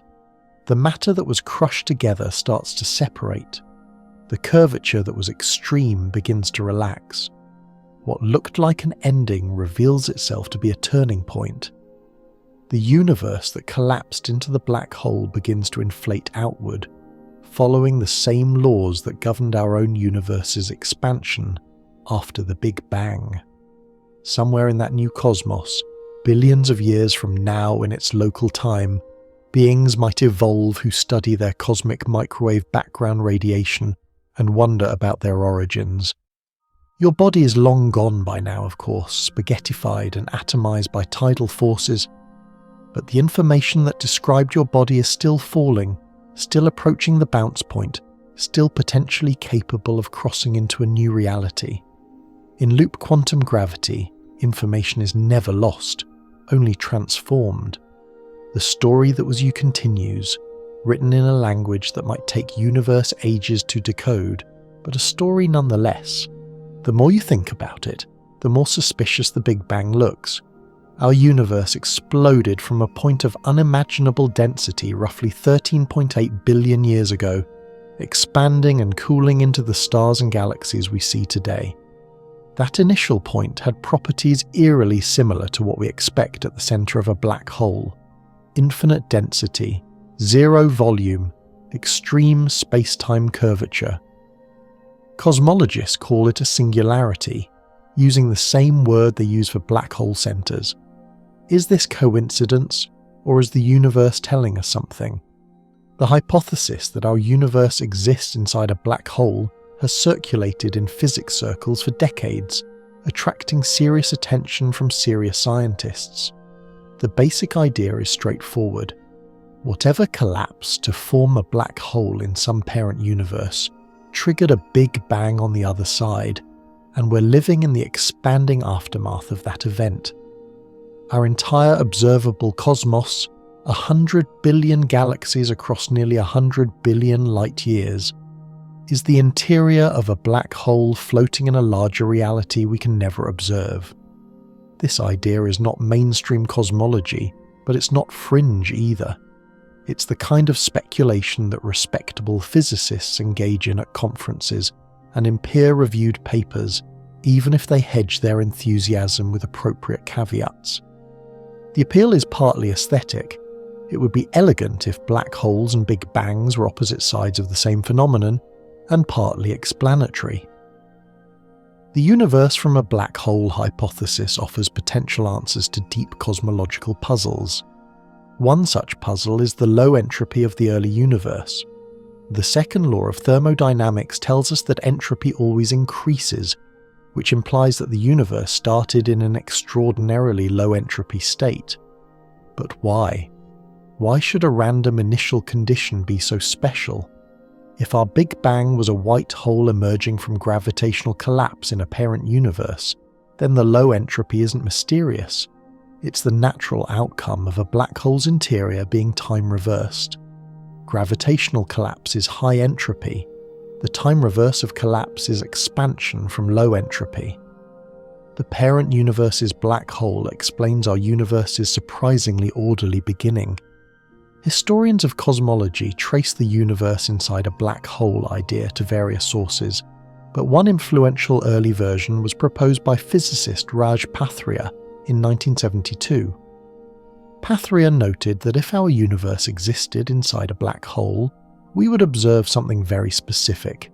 The cosmic event horizon, the boundary beyond which light hasn't had time to reach us, would correspond to the black hole's event horizon. This is testable in principle. The observable universe does have a finite size, roughly 46 billion light-years in radius, beyond which we cannot see. Whether this corresponds to an event horizon is unclear, but the prediction is intriguing. Here's a quirky detail that might make you smile. If we're inside a black hole, then matter falling into black holes within our universe falls into black holes within a black hole. It's black holes all the way down, and possibly all the way up. The parent universe containing our black hole might itself be inside a black hole in a grandparent universe, which is inside a black hole in a great-grandparent universe, and so on. This infinite regression is dizzying, but it's not logically impossible. It just requires abandoning our assumption that there must be an ultimate outside to reality. physicists still argue whether the universe inside a black hole hypothesis makes genuine predictions or merely reframes existing cosmology in new language. Critics point out that we already have successful models of the Big Bang, inflation theory, the lambda CDM concordance model, that don't require parent universes. Supporters counter that those models don't explain the initial conditions they assume. The black hole hypothesis potentially does. The debate continues, neither side able to claim decisive victory. The mathematics supporting this picture comes from the extended Schwarzschild geometry we discussed earlier. When you fully analyse the spacetime of a black hole, you find not just the black hole interior and the exterior universe, but additional regions that are mathematically valid parts of the solution. One of these regions is the white hole, time-reversed black hole, that we've already discussed. Another is a completely separate parallel universe that shares the same space-time manifold but is causally disconnected from ours. These features of black hole geometry suggest that the singularity might connect different regions, rather than serving as an absolute endpoint. Consider what this means for your ongoing fall. If the mathematics is to be believed, you're not falling into oblivion, you're falling into a junction, a nexus where different regions of space-time connect. The singularity that looks like destruction from our universe's perspective might look like creation from another universe's perspective. The matter and energy that you carry might be the seeds of new cosmic structures, the raw material for stars and planets, and perhaps minds in a reality that doesn't yet exist, from our point of view, but is as real as ours from its own. A thought experiment might help solidify this. Imagine a two-dimensional being living on the surface of a balloon. The balloon is inflating, and our flatland friend observes everything getting farther apart. Their universe is expanding. Now imagine that this balloon is actually one bubble in a vast foam of bubbles, each bubble a separate universe inflating independently. The inside of each bubble is a universe unto itself. The foam is the multiverse. Black holes in our bubble might pinch off new bubbles that inflate into their own universes. This is roughly the picture that cosmologists contemplate when they take the universe from black holes hypothesis seriously. Your trajectory carries you closer to the moment of transformation, the instant when your universe's coordinates cease to describe your location. Whether that instant is an ending or a beginning depends on physics we don't yet fully understand. But the possibility of beginning, the genuine scientific possibility that black holes are cosmic seeds, gives your fall a meaning that pure destruction would lack. You're not just dying, you might be participating in birth. To understand how black hole interiors might connect to other universes, we need a tool that physicists use to visualize space-time in extreme situations, the Penrose diagram. Named after Roger Penrose, who developed them in the 1960s, these diagrams compress the entire infinite extent of space-time onto a finite piece of paper, revealing structures that would otherwise be invisible. They're like maps of reality itself, showing not just where things are but how different regions of space-time relate to each other. In a Penrose diagram, light always travels at 45-degree angles. This simple convention has profound consequences.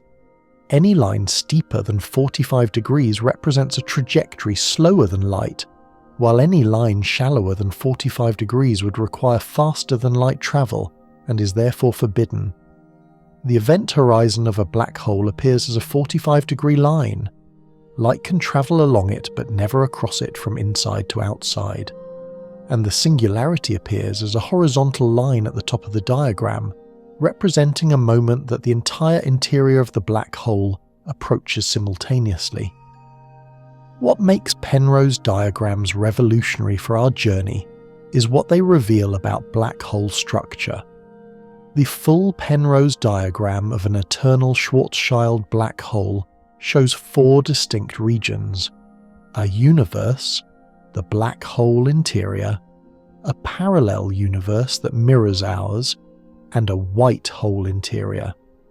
These four regions fit together like puzzle pieces, connected at the horizon in a pattern that would be impossible to visualize in ordinary coordinates. The diagram suggests that black hole spacetime has hidden architecture, doorways to places that don't exist in our intuitive picture of reality. Here's a historical footnote that speaks to the power of good notation. Penrose developed these diagrams partly as a teaching tool, a way to make the abstract mathematics of general relativity more intuitive.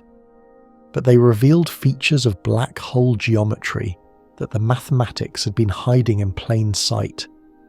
Sometimes the right visualization doesn't just communicate understanding, it creates it.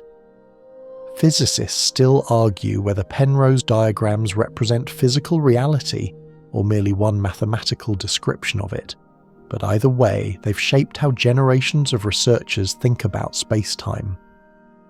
The extended Schwarzschild geometry revealed by Penrose diagrams includes the Einstein-Rosen bridge, a narrow throat connecting our universe to the parallel universe through the interior of the black hole. This bridge is what we call a wormhole, and in the diagram it appears as the region where all four quadrants meet.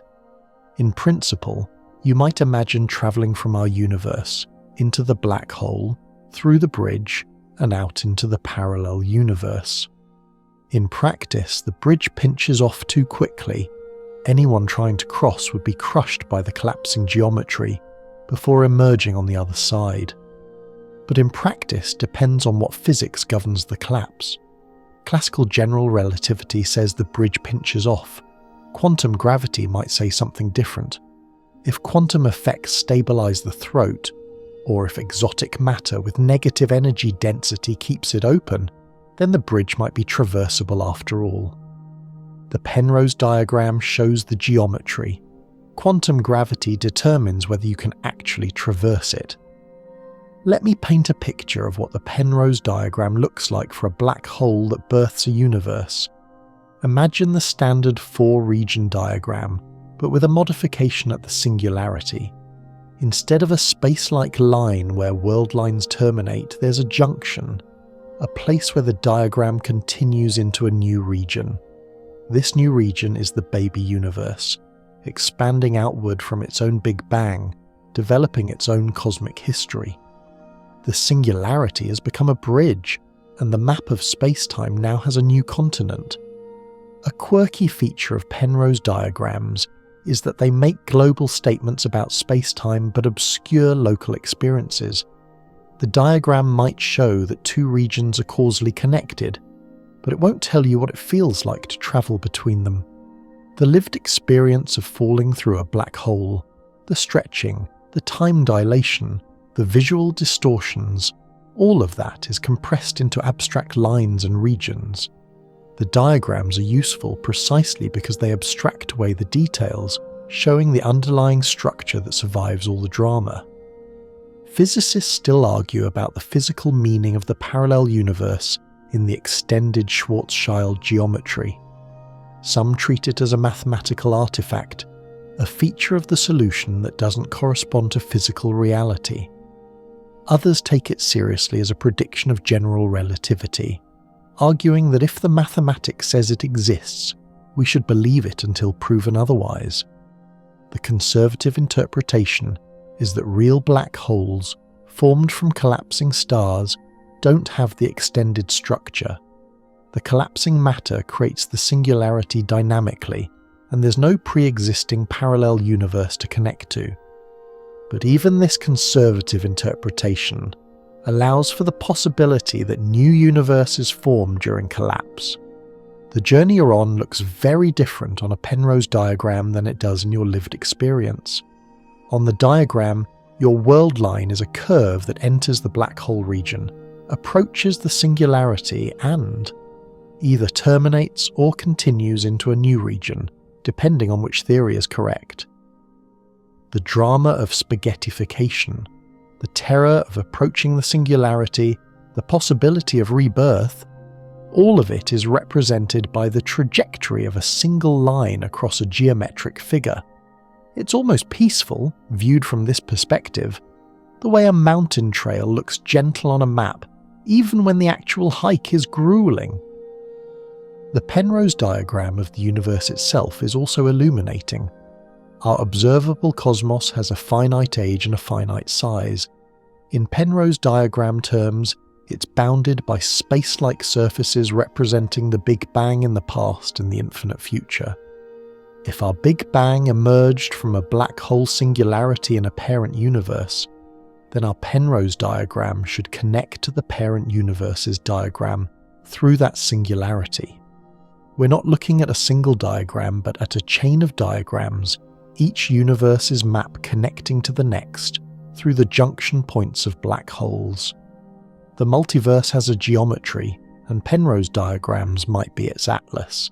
The connection between black hole interiors and other regions of spacetime was first mathematically described in 1935 by Albert Einstein and Nathan Rosen. Yes, the same Einstein who doubted black holes could exist. Their paper introduced what we now call the Einstein-Rosen bridge, a solution to the field equations of general relativity that connects two distant regions of spacetime through a tunnel-like structure. Today, we call these structures wormholes, and while they remain theoretical, they've become central to speculations about black holes as gateways to other universes. Einstein and Rosen weren't trying to discover portals to other dimensions. They were trying to create a particle model from pure geometry, hoping to show that matter could be explained as special configurations of curved spacetime without requiring any additional fundamental entities. Their bridge was supposed to represent a particle, with spacetime curving so extremely at one point that it tunneled through to another region. The project failed on its own terms. Particles are quantum objects that can't be modelled with classical gravity alone, but the bridge solution survived and took on a life of its own. The structure of an Einstein-Rosen bridge is remarkable. Imagine two funnels connected at their narrow ends forming a tube.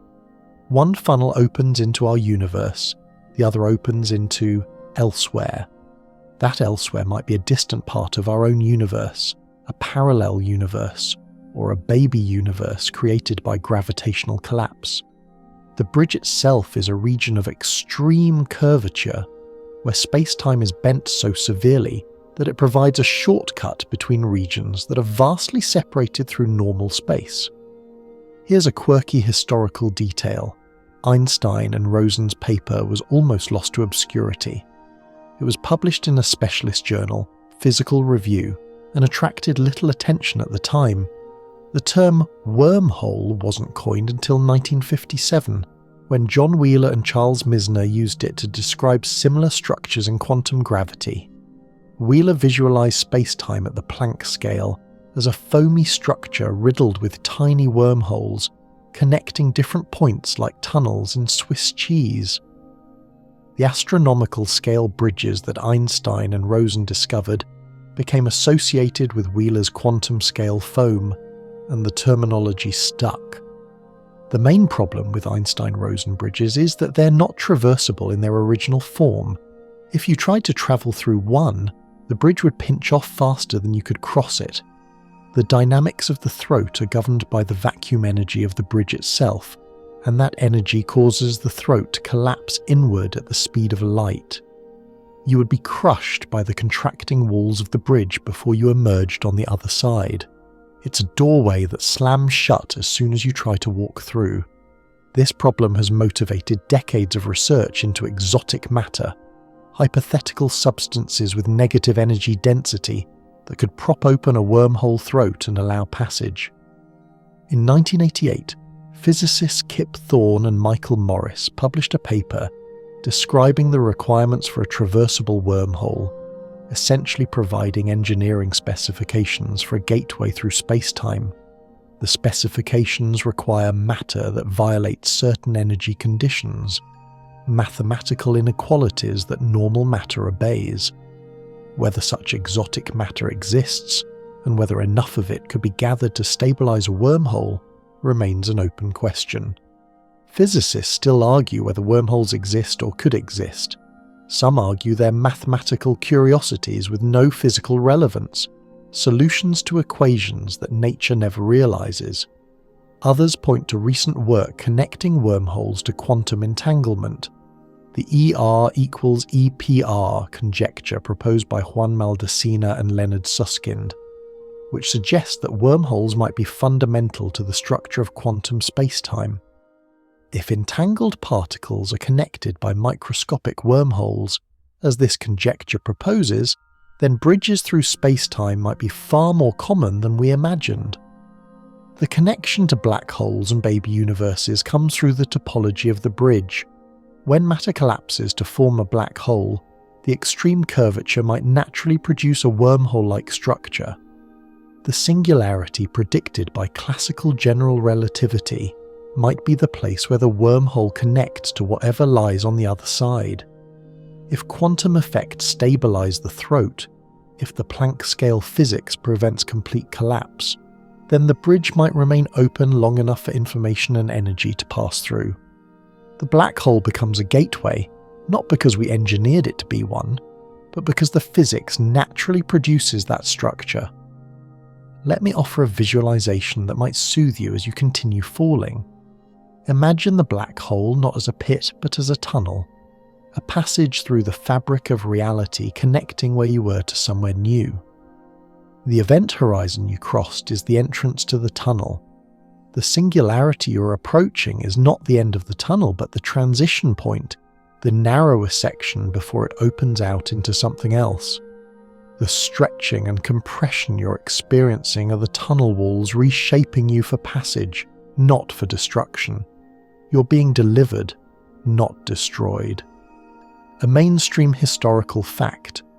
The first scientific paper to seriously propose that black holes might connect to other universes through Einstein-Rosen bridges was written by John Wheeler in 1955, the same physicist who would later coin the term black hole. Wheeler spent decades exploring the implications of general relativity at its extremes, and while many of his speculations have been superseded by subsequent work, his willingness to take the mathematics seriously opened doors that more conservative researchers had closed. Sometimes progress requires someone willing to follow the equations wherever they lead. Your fall continues through the tunnel of spacetime, the geometry around you curved beyond anything that exists in normal space. Ahead lies either an ending or a beginning. The mathematics admits both possibilities. But you carry with you now the knowledge that Einstein and Rosen discovered. Spacetime can connect distant places through bridges, and what looks like a dead end might be a doorway in disguise. Perhaps no physicist is more associated with black holes than Stephen Hawking, and no puzzle he posed is more troubling than the information paradox. In 1974, Hawking made a stunning discovery. Black holes aren't completely black. They emit radiation through a quantum process now called Hawking radiation, slowly evaporating over astronomical timescales. This radiation carries energy away from the black hole, shrinking it until it eventually disappears entirely. But, and this is the paradox, the radiation carries no information about what fell into the black hole. If the black hole evaporates completely, the information is gone forever, violating a fundamental principle of quantum mechanics. The principle at stake is called unitarity, and it's as sacred to quantum mechanics as energy conservation is to classical physics. Unitarity says that the quantum state of a system evolves in a reversible way. If you know the final state perfectly, you can in principle reconstruct the initial state.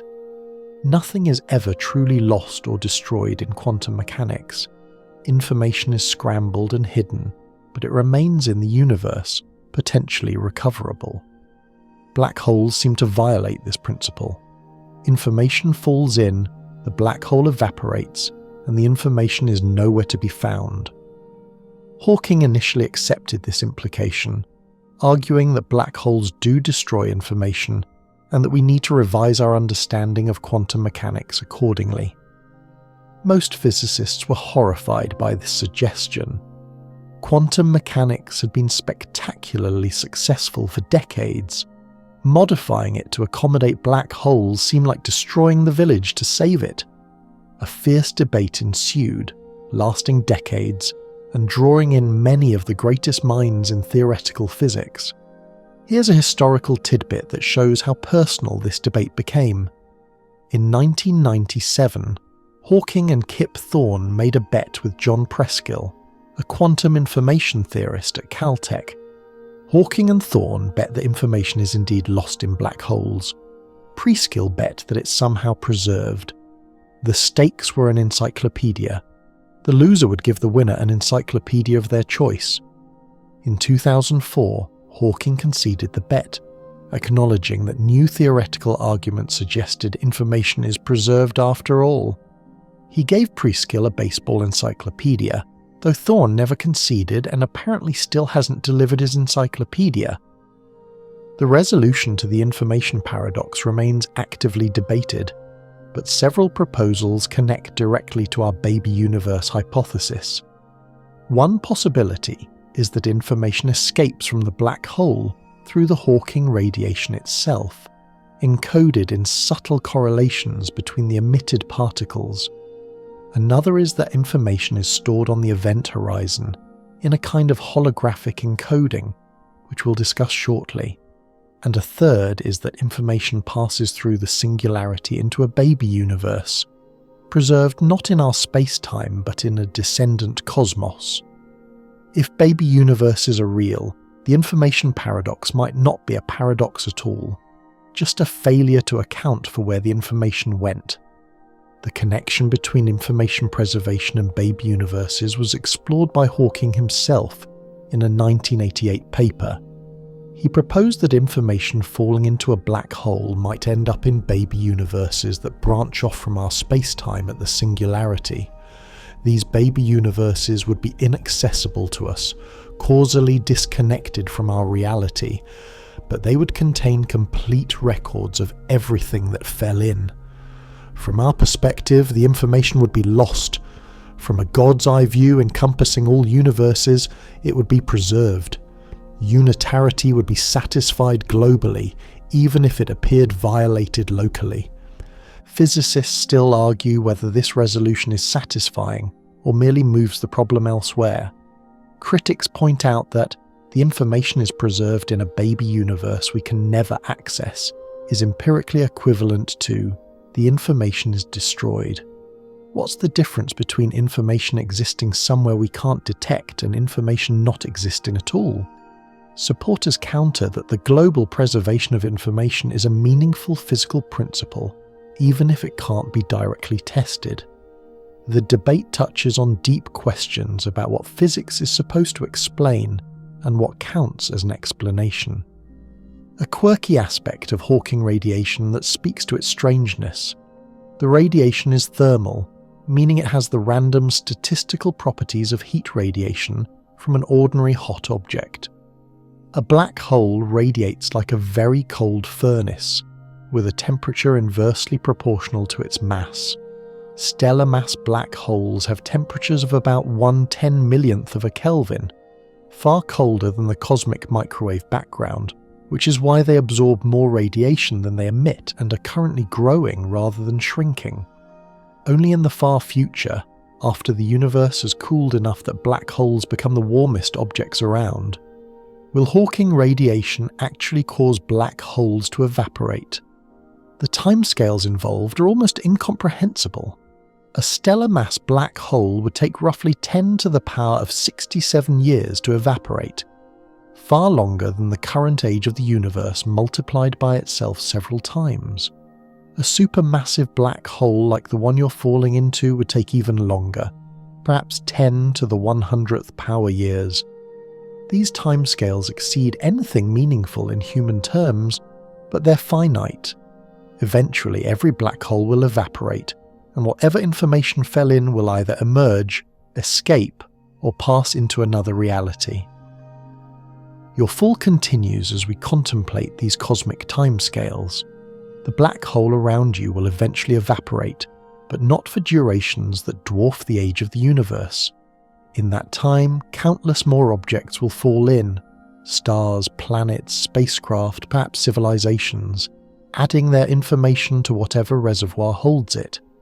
If baby universes receive this information, then every black hole is a library, a cosmic archive that transmits the story of what fell into somewhere beyond our reach.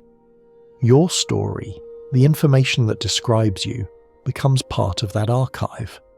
And now, as we drift toward the conclusion of tonight's first leg of the journey, let your body settle more deeply into wherever you're resting. The great mysteries we've explored, the event horizon's gentle crossing, the singularity's mathematical breakdown, the possibility of baby universes blooming from black hole seeds, all of these can soften now into a comfortable haze of half-remembered ideas.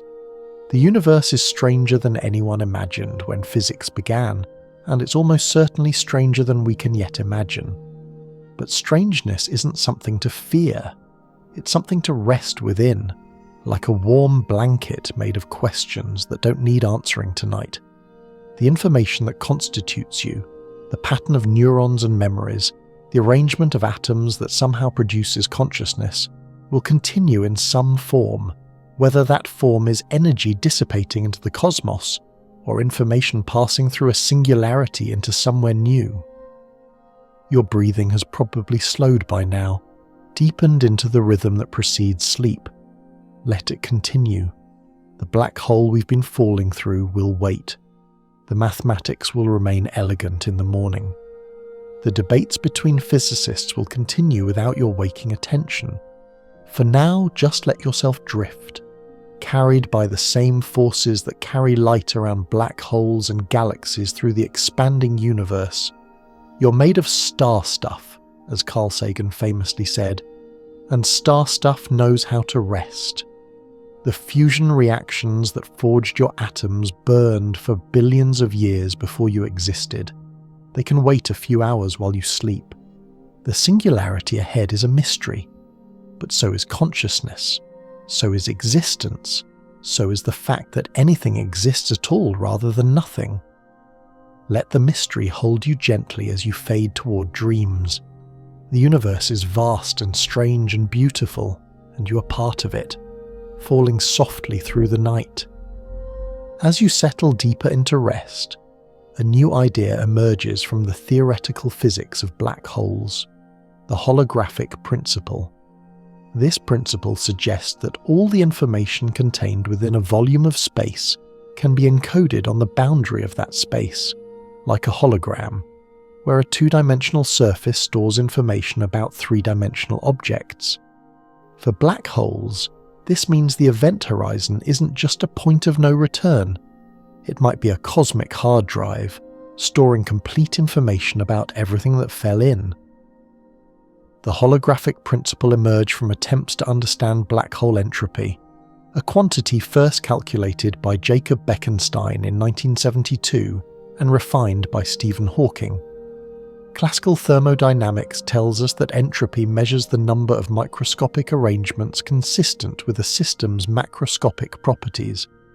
A gas has high entropy because its molecules can be arranged in countless ways while still looking like the same gas. Black holes, Bekenstein realized, must also have entropy. But where does that entropy reside? A black hole has no visible internal structure.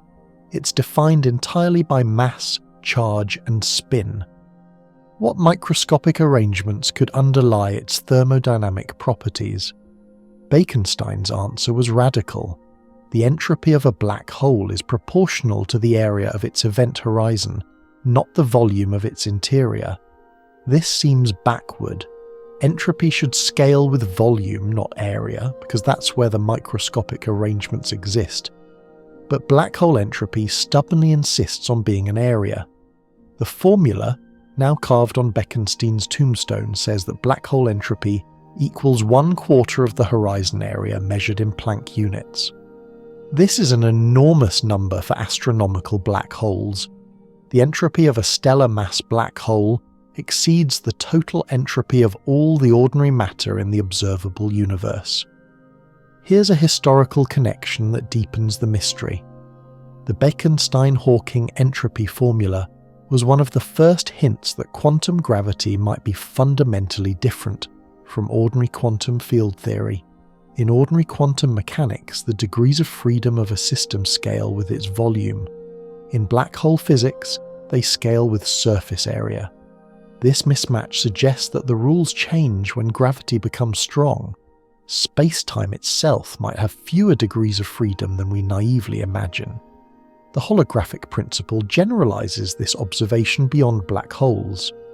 If black hole entropy scales with area, perhaps the entropy of any region of space scales with its boundary area.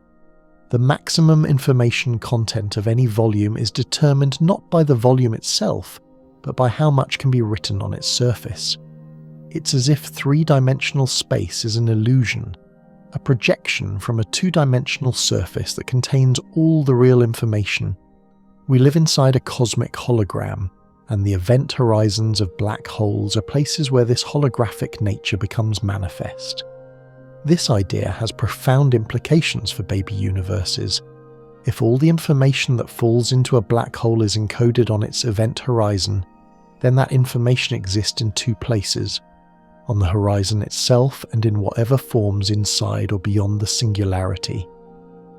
If a baby universe sprouts from the singularity, it inherits this information, not by physical transport but by holographic encoding.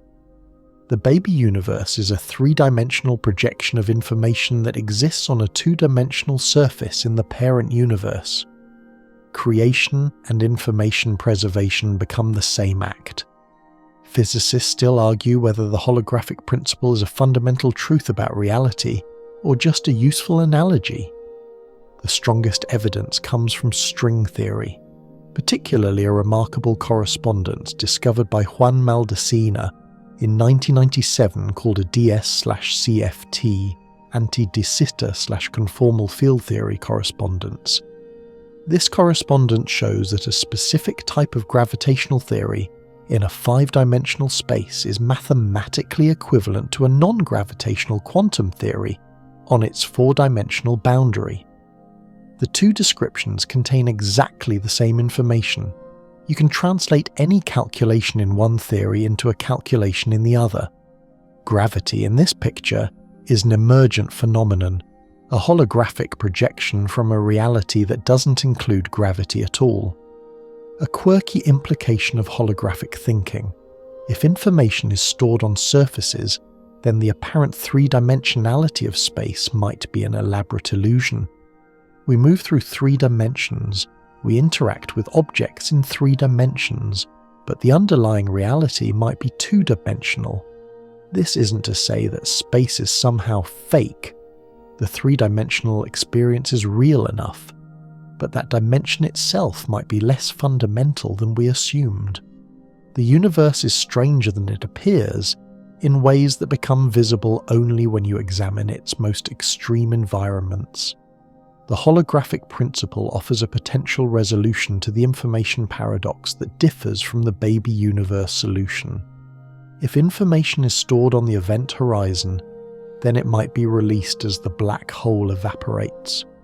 The Hawking radiation would carry subtle correlations encoding everything that fell in, like a message hidden in apparent noise.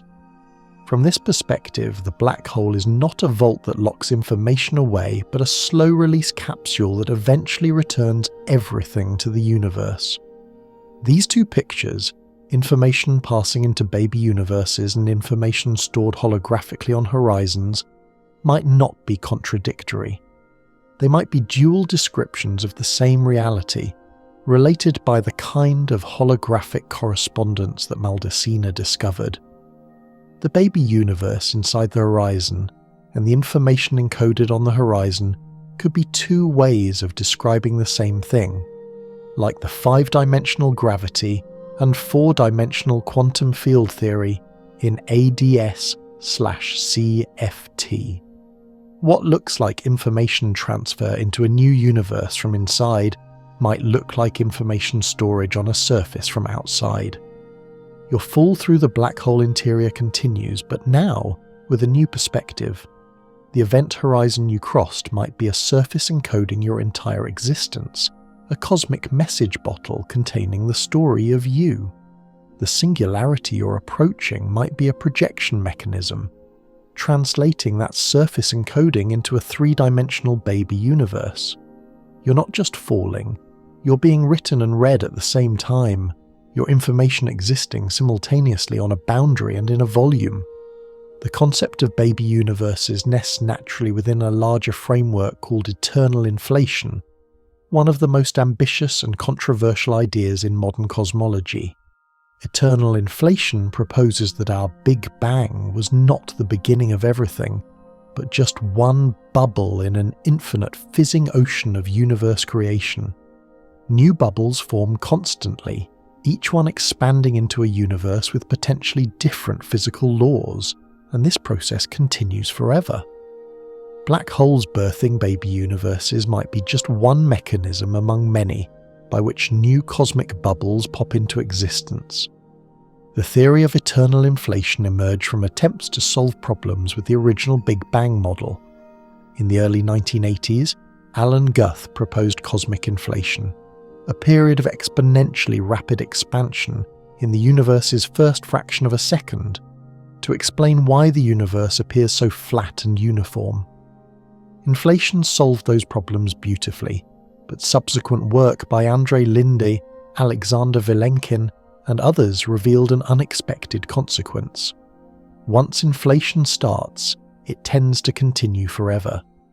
Most of space keeps inflating eternally, while occasional regions stop inflating and become bubble universes like ours. The key mechanism is quantum fluctuation. During inflation, the energy field driving expansion, called the inflaton, fluctuates randomly due to quantum uncertainty. In some regions, these fluctuations cause inflation to end, producing a Big Bang and a universe. In other regions, fluctuations boost inflation, causing those regions to expand even faster. Because the inflating regions expand so rapidly, they always dominate the total volume, even though bubbles are constantly pinching off. The result is an eternally expanding sea with islands of normal spacetime, an infinite archipelago of universes in an infinite inflating ocean. Here's a historical footnote that connects eternal inflation to earlier cosmological thinking. The idea of an infinite universe containing infinite worlds has ancient roots, going back to philosophers like Democritus and Epicurus in classical Greece. Modern eternal inflation dresses this ancient intuition in quantum field theory and general relativity, but the core idea, that our world is one of infinitely many, resonates across millennia. Physicists still argue whether this makes eternal inflation more plausible, because it connects to persistent human intuitions about infinity, or less plausible, because humans have a tendency to imagine infinities that don't actually exist. Black holes fit into this picture as additional mechanisms for universe creation. Even within a bubble universe like ours, black holes might pinch off their own baby bubbles through the processes we've discussed. These baby universes would inherit modified physical constants, potentially contributing to cosmic natural selection even within the eternal inflation framework. The two pictures combine. Eternal inflation provides the substrate in which universes multiply, and black holes provide additional channels for multiplication within each universe. A quirky feature of eternal inflation is that it makes almost every possible universe real somewhere. Because quantum fluctuations sample all possibilities, and because inflation creates infinite space to realize those possibilities, the multiverse contains universes with every conceivable combination of physical laws and initial conditions. Somewhere in this infinite ensemble, there's a universe where physics differs just slightly from ours, where the electron is a bit heavier or the proton is unstable. There's a universe indistinguishable from ours where your counterpart is reading this same story. And somewhere, there are universes too strange to imagine, with physical laws that permit forms of existence we can't conceive. Physicists still argue whether eternal inflation is a genuine prediction of our best theories, or an out-of-control extrapolation. Critics point out that we can't test the existence of other bubble universes. They're beyond our cosmological horizon, causally disconnected from us forever. The multiverse might be untestable in principle, which raises questions about whether it counts as science at all. Supporters counter that eternal inflation emerges naturally from well-tested theories, inflation and quantum mechanics, without any special assumptions. Denying the multiverse requires adding assumptions to prevent it. The philosophical implications of eternal inflation are vertiginous, which might be why you're already feeling drowsy. If every possible universe exists, then questions about why our universe has its particular properties become questions about why we find ourselves in this bubble rather than another. The answer invokes the anthropic principle. We're here because this is where beings like us can exist. Universes without stable atoms don't develop life to ask questions about physics. The appearance of fine-tuning in our physical constants might be selection bias rather than cosmic intention. Let me offer a visualization for eternal inflation that might help you drift. Imagine an infinite ocean, its surface boiling with bubbles. Each bubble is a universe, born from the roiling energy of the sea, expanding as it rises through the foam. Our bubble has been rising for 13.8 billion years, its interior becoming cooler and more structured, developing galaxies and stars and planets and minds that wander about the ocean. Other bubbles rise alongside ours, each with its own history, most too different to support any wandering minds at all. The ocean boils eternally. The bubbles multiply without limit. Existence is froth on the infinite deep. Your trajectory through the black hole connects you to this larger picture. The singularity approaching might pinch off a new bubble, adding another universe to the eternal foam. The matter and energy that constitute you might seed structures in that bubble, your information encoded in its initial conditions.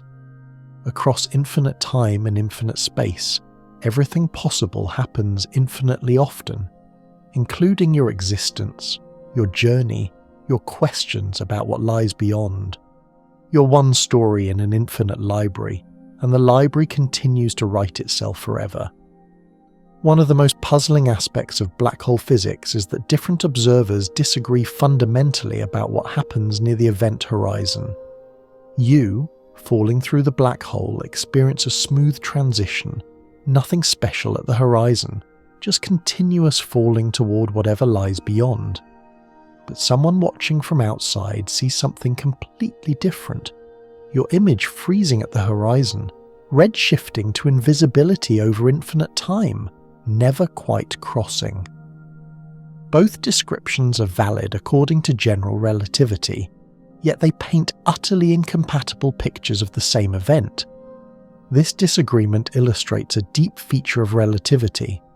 There's no universal now, no objective standard of simultaneity. What counts as at the same time depends on your motion and your location in a gravitational field.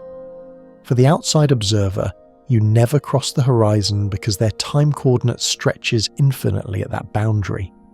For you, the crossing happens at a definite moment because your local time continues normally.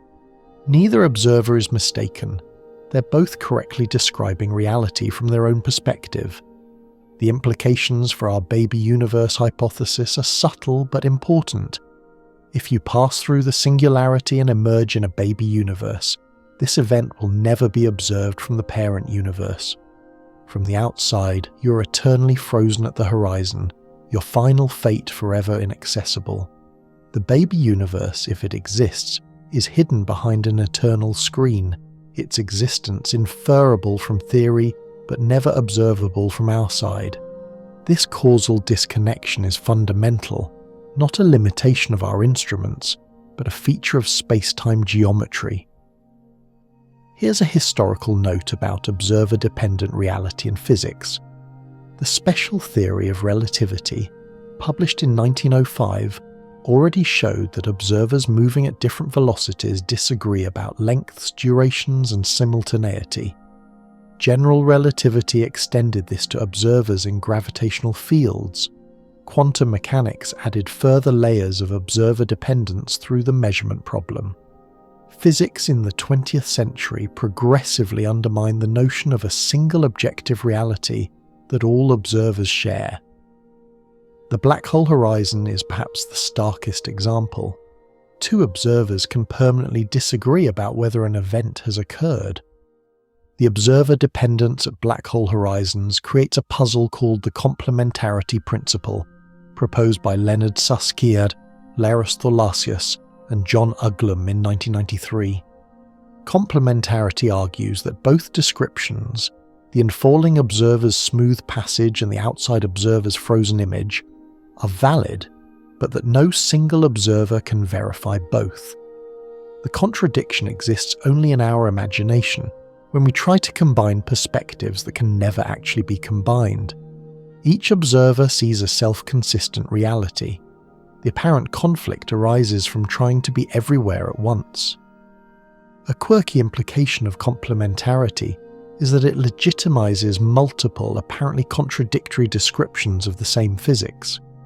This echoes Niels Bohr's complementarity principle in quantum mechanics, which said that wave and particle descriptions of matter are both valid, even though they seem contradictory. Perhaps nature isn't required to have a single unified description. Perhaps different perspectives reveal different faces of a multifaceted reality. Physicists still argue whether this represents a deep truth about existence or a failure of our theories to find a more fundamental unified description.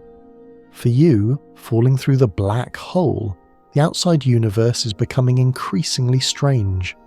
Light from distant galaxies is blue shifted to extreme energies as it falls in after you, compressed into a brilliant ring around your field of vision. If you could look back, you would see the entire future history of the outside universe playing out in accelerated time, stars burning through their fuel, galaxies colliding and merging, the cosmic background radiation cooling toward absolute zero. You would see everything that will ever happen out there, compressed into the final moments before you reach the singularity. From your perspective, the outside universe ages infinitely fast. From theirs, you hang frozen forever. This asymmetry is both beautiful and melancholic. You carry knowledge of the outside universe's past, preserved in your memories and in the light falling in alongside you. But the outside universe will never know your fate. No signal you send can escape the event horizon. No message can pass from inside to outside. Your existence becomes a closed chapter in the parent universe's history, concluded at the moment you cross the horizon, even though from your perspective the story continues. The baby universe that might sprout from the singularity would inherit this closure. Its inhabitants, if any develop, would have no way to contact or even detect the parent universe. They would study their cosmic microwave background, measure their fundamental constants, observe their galaxies and stars, and wonder about their origins, just as we do. The connection to the parent universe would exist only mathematically, traceable in principle, but unreachable in practice. Every universe in this picture is an island, connected underground but separated above the surface.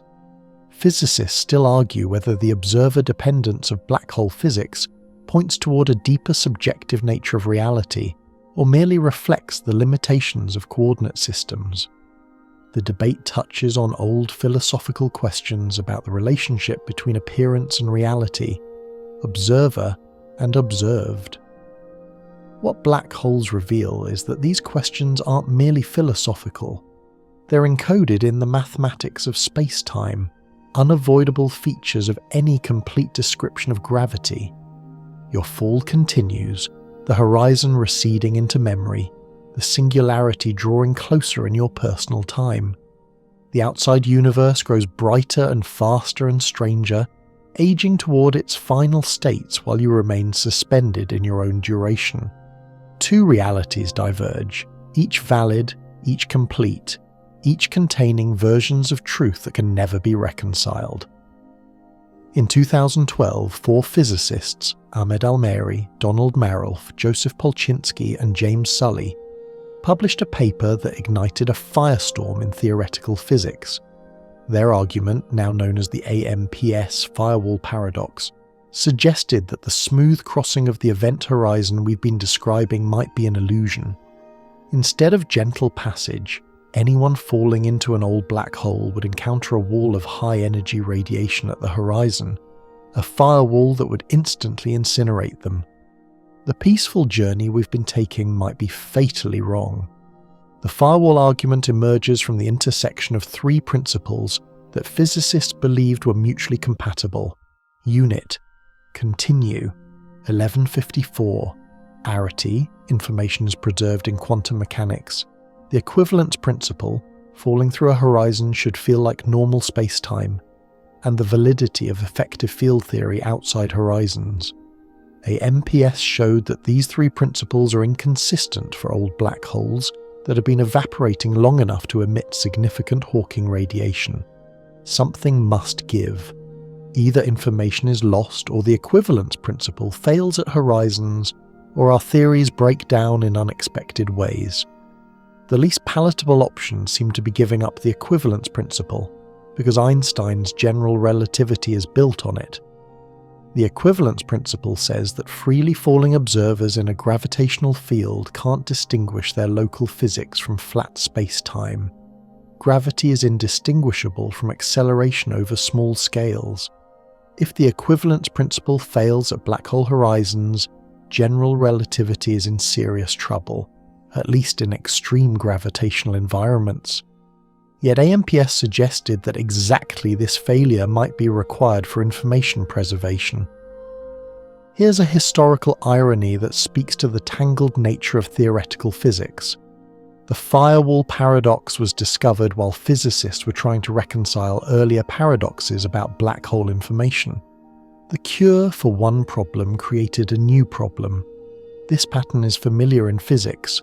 Resolving one puzzle often reveals deeper puzzles underneath. The firewall controversy continues more than a decade later, with no consensus resolution, which might either frustrate or comfort you depending on your tolerance for unfinished intellectual business. The firewall would form through a subtle quantum mechanism related to Hawking radiation. As a black hole evaporates, it emits particles that are entangled with partner particles that fall into the black hole. For information to be preserved, the emitted radiation must also become entangled with the black hole's remaining quantum state. But quantum mechanics limits how many ways a system can be entangled simultaneously. Entanglement is monogamous.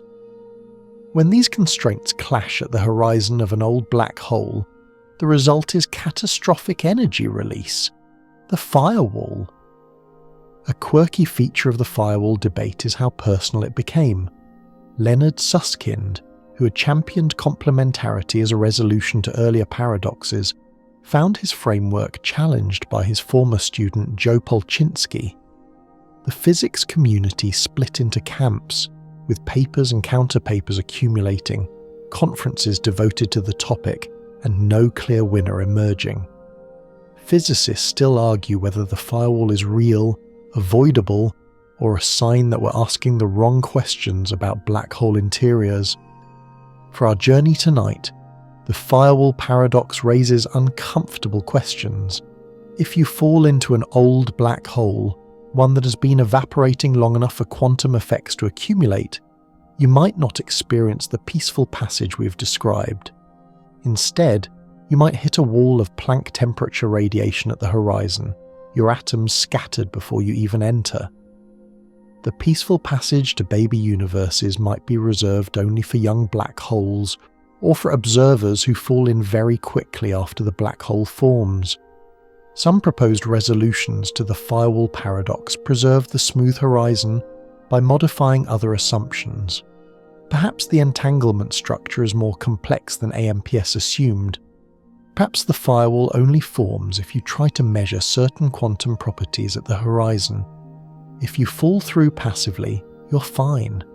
Perhaps the firewall is a feature of our description, not physical reality, resolved by whatever correct theory of quantum gravity replaces our current approximations. The connection to baby universes offers another potential resolution. If information doesn't escape through Hawking radiation, but passes into baby universes instead, then the entanglement structure AMPS analysed might not apply. The information never needs to be in the Hawking radiation because it went somewhere else.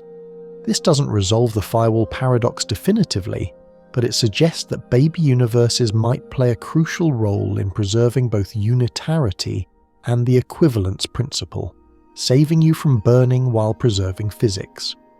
Your descent continues through the interior, hopefully unimpeded by any firewall. The debate about what happens at horizons reflects a deeper truth. We don't fully understand black holes yet. Our theories are powerful enough to predict their existence and many of their properties, but they're incomplete when it comes to the most extreme questions. What happens to information? What exists at singularities? Whether smooth passage is possible? These are the questions at the frontier of physics, where the next revolution will come from. The Singularity Approaches. Whatever physics governs it, quantum gravity, baby universes, something we haven't imagined, remains hidden behind our current ignorance. But the journey itself has been illuminating. We've traversed event horizons, contemplated singularities, explored possibilities.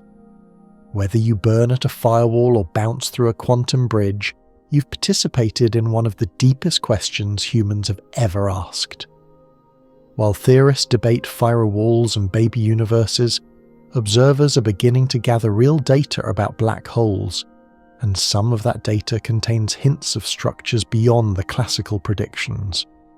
The LIGO and Virgo gravitational wave observatories, which first detected gravitational waves from merging black holes in 2015, have opened a new window on black hole physics, and some physicists believe that if black holes have exotic internal structure, like wormhole throats or quantum bounce regions, we might be able to detect it through subtle signatures in the gravitational wave signal.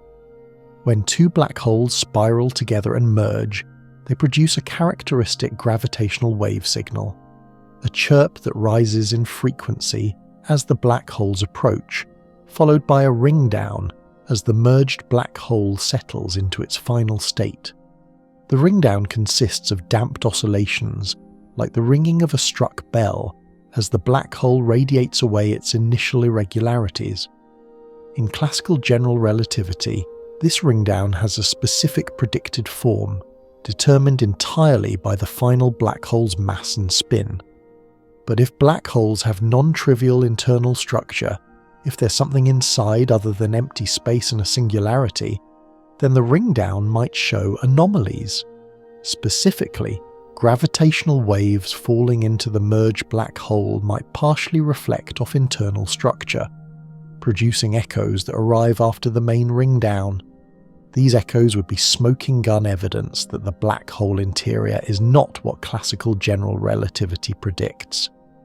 Here's a historical note connecting gravitational wave astronomy to the broader story of black hole physics. Einstein predicted gravitational waves in 1916, but he doubted they could ever be detected. They're incredibly weak, stretching and compressing space by amounts smaller than the diameter of a proton. A century later, LIGO achieved the impossible, detecting those infinitesimal ripples and confirming another prediction of general relativity. The same instruments might now confirm or rule out exotic black hole structure, continuing the tradition of gravitational wave astronomy, revealing surprises. Several research groups have claimed to find tentative evidence of echoes in LIGO data, though the statistical significance remains debated. The signals are faint, buried in noise, and different analysis methods give different results. Physicists still argue whether the claimed echoes are real instrumental artifacts, or statistical flukes.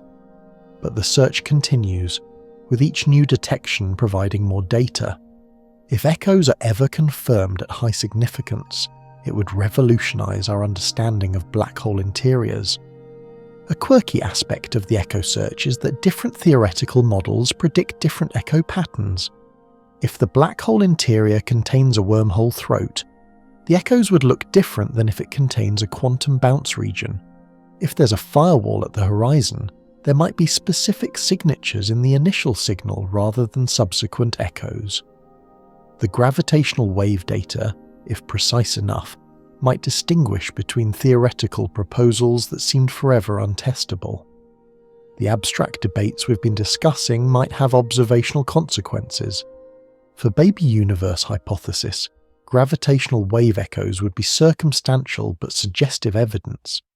If the interior of a black hole contains a quantum bounce that connects to a new spacetime region, gravitational waves might scatter off that bounce surface and return to our universe as echoes.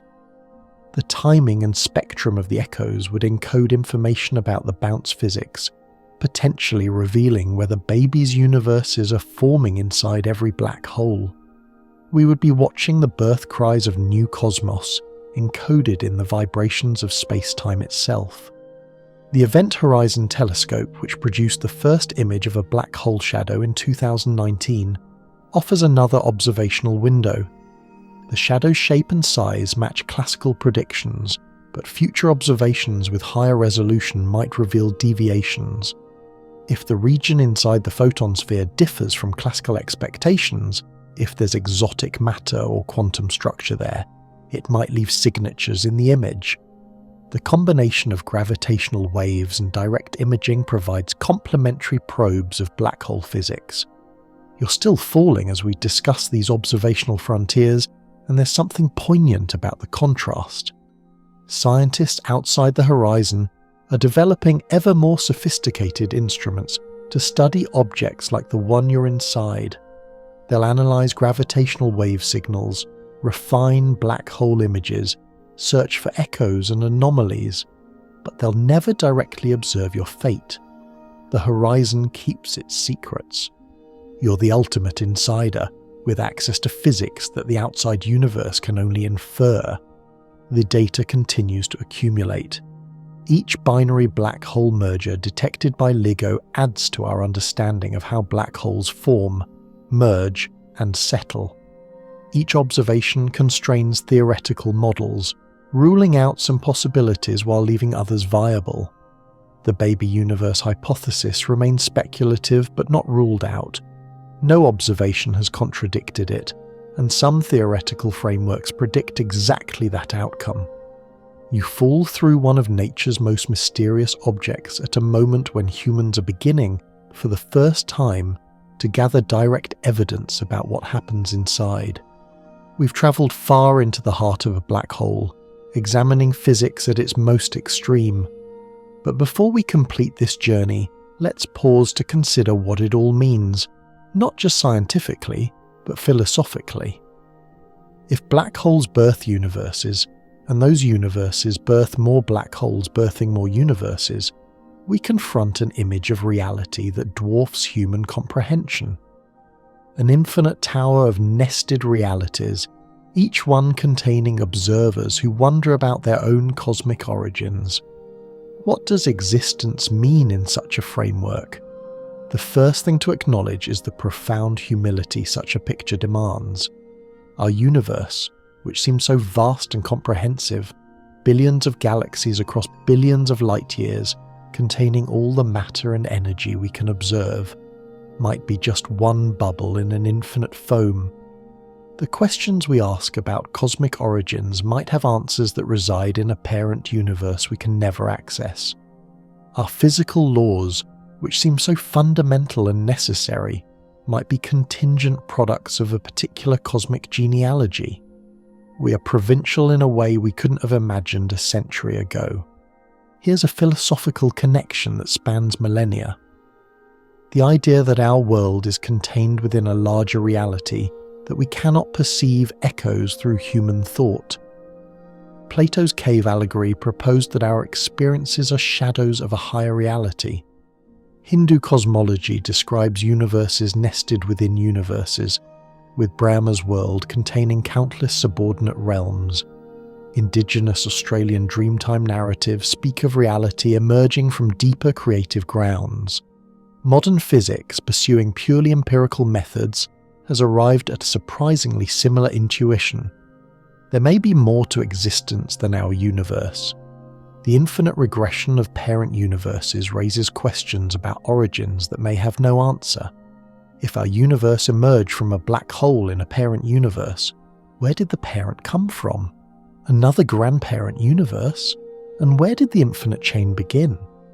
Perhaps it didn't begin. Perhaps the chain is truly infinite, with no first term. This is philosophically acceptable but imaginatively challenging. We're used to stories with beginnings. A story with no beginning violates narrative expectations. But reality is not obligated to satisfy our narrative preferences. A quirky philosophical observation. The baby universe hypothesis makes our universe simultaneously less special and more special. Less special because we're just one among infinite others, not the unique arena of existence. More special because we're a link in an infinite chain, a node in a vast network of cosmic creativity. Every black hole in our universe is a potential parent. Our Big Bang was someone else's black hole. We receive existence from what came before and pass it to what comes after. There's something almost familial about this picture. Physicists still argue whether questions about the multiverse count as scientific at all. If we can never observe other universes, can we ever test theories about them? The answer is nuanced. We might not observe other universes directly, but theories that predict them also predict things about our universe, things we can test. If cosmic natural selection predicts that physical constants should be optimized for black hole production, and they are, that's indirect evidence. If loop quantum gravity predicts certain signatures in the cosmic microwave background, and we find them, that supports the theoretical framework that also predicts baby universes. Science can explore the unobservable through the observable. The existential implications of nested universes are less easily resolved. If every possible universe exists, does anything we do matter? If there are infinitely many versions of you living infinitely many variations of your life, does your particular story have significance? These questions have no scientific answer, but they might have human answers. Your experience is real to you. Your relationships matter to those you love. Your actions have consequences in the world you inhabit. The vastness of possible realities doesn't diminish the reality of your particular existence. It contextualizes it. Let me offer a perspective that might comfort you as the singularity approaches. The fact that we can ask these questions, that pattern-recognizing matter can contemplate its own cosmic context, is remarkable regardless of how many other universes exist. Consciousness looking at existence and wondering about origins is a rare and precious phenomenon, possibly unique to certain bubbles in the cosmic foam. You're part of that phenomenon, carrying awareness into places no awareness has gone before. Whatever happens at the singularity, you've participated in something extraordinary. Your body has long since been stretched beyond recognition, but the information that constitutes you continues toward its appointment with quantum gravity. The universe that awaits you, if one awaits, will begin in ways that might be completely incomprehensible to our current physics. It will evolve according to laws that might differ from ours. It might develop its own observers who ask their own questions about origins, and if they ever develop physics sophisticated enough to contemplate baby universe hypotheses, they'll wonder about their parent, about the black hole that seeded their cosmos, never knowing that the information their Big Bang inherited included patterns that once called themselves you. And now, as we approach the end of tonight's journey, you find yourself at the threshold of transformation. The singularity is no longer approaching. It's here, or rather, you're there, at the moment where classical physics surrenders and something else takes over. Whether that something is annihilation or creation, we've prepared you as well as theory can prepare anyone. You've crossed event horizons, survived spaghettification, contemplated information paradoxes, and entertained the possibility that every ending is a beginning in disguise. The quantum bounce, if it occurs, would happen in a timescale shorter than any we can meaningfully imagine. The Planck time, roughly 10 to the minus 43 seconds, the smallest duration that current physics can define. In that eye blink within an eye blink, density reaches its maximum, space-time curvature saturates, and something new begins. The matter that was you, the iron in your blood forged in supernova, the carbon in your cells cooked in stellar cores, the hydrogen in your water present since the Big Bang itself, would pass through the quantum bridge and begin expanding outward into fresh space-time. Here's a final historical connection. The atoms that compose you have already undergone remarkable transformations. They were forged in stellar furnaces billions of years ago, scattered into space by supernova explosions, gathered into new molecular clouds, incorporated into planets, and eventually into you. They've been part of oceans, mountains, countless organisms before arriving at this moment. If they pass through the singularity into a baby universe, they'll continue their journey in ways no human has ever traced. Your atoms are travellers on the longest possible voyage, and you're accompanying them for this leg of the trip.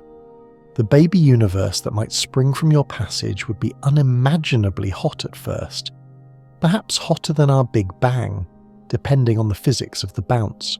It would expand and cool, quantum fluctuations seeding the slight density variations that would eventually grow into galaxies. Fundamental particles would condense out of the primordial plasma, forming protons and neutrons, which would later combine into helium and traces of heavier elements. Over billions of years, stars would ignite. Nuclear fusion would create new elements, and the cosmic story would begin again in new forms. Physicists still argue whether consciousness could survive such a transition in any meaningful sense.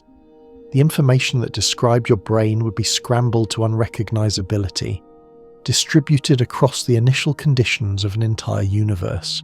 Even if it's preserved in some technical sense, the pattern that was you would be dispersed beyond any possibility of reconstruction. You would not wake up in the baby universe remembering who you were, but your information might persist in ways that influence what eventually emerges, a cosmic echo of your existence encoded in the structure of reality. A quirky thought experiment that philosophers have entertained. If the information that constitutes you is preserved in a baby universe, and if it eventually gives rise to new patterns of consciousness billions of years later, is there any sense in which those future minds are you? The answer probably depends on what you think personal identity consists of. If you're your atoms, continuity is physical. If you're your pattern, continuity is informational. If you're your experience, continuity breaks at any interruption. The baby universe hypothesis doesn't tell us what to believe about identity. It just expands the range of scenarios we have to consider.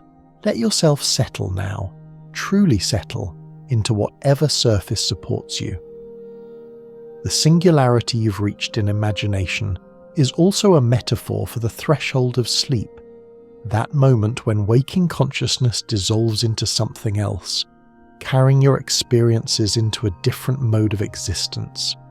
You cross that threshold every night, and every morning you emerge transformed but continuous. Perhaps the singularity is similar. Perhaps what feels like ending is just another kind of crossing. The universe is vast beyond comprehension, strange beyond imagination, and beautiful beyond description. You are part of it, not incidentally but essentially, woven into its structure, carrying its atoms and energy and information through configurations that have never occurred before and will never occur again exactly this way. Whatever lies beyond the singularity you've touched something real by contemplating it. The questions we've explored tonight are humanity's inheritance, passed down from wandering ancestors who looked at stars and asked what they were. Your breathing is slow now, your body heavy, your mind drifting toward rest. The black hole around you dissolves into abstraction, the singularity fading into the general softness of approaching sleep. The theories and paradoxes and possibilities settle into memory, where they'll wait for you to revisit them whenever you're ready. The universe continues its experiments in existence, creating and destroying, beginning and ending, cycling through configurations that encompass everything possible and perhaps everything impossible too. Rest now. Let the cosmos tend itself while you sleep. The stars will keep burning, the galaxies will keep spinning, the black holes will keep whatever secrets they keep. And somewhere, in some corner of reality we can't access, new universes might be beginning right now, born from singularities we'll never observe, carrying information we'll never decode, asking questions we'll never hear. The story continues without end. Sweet dreams.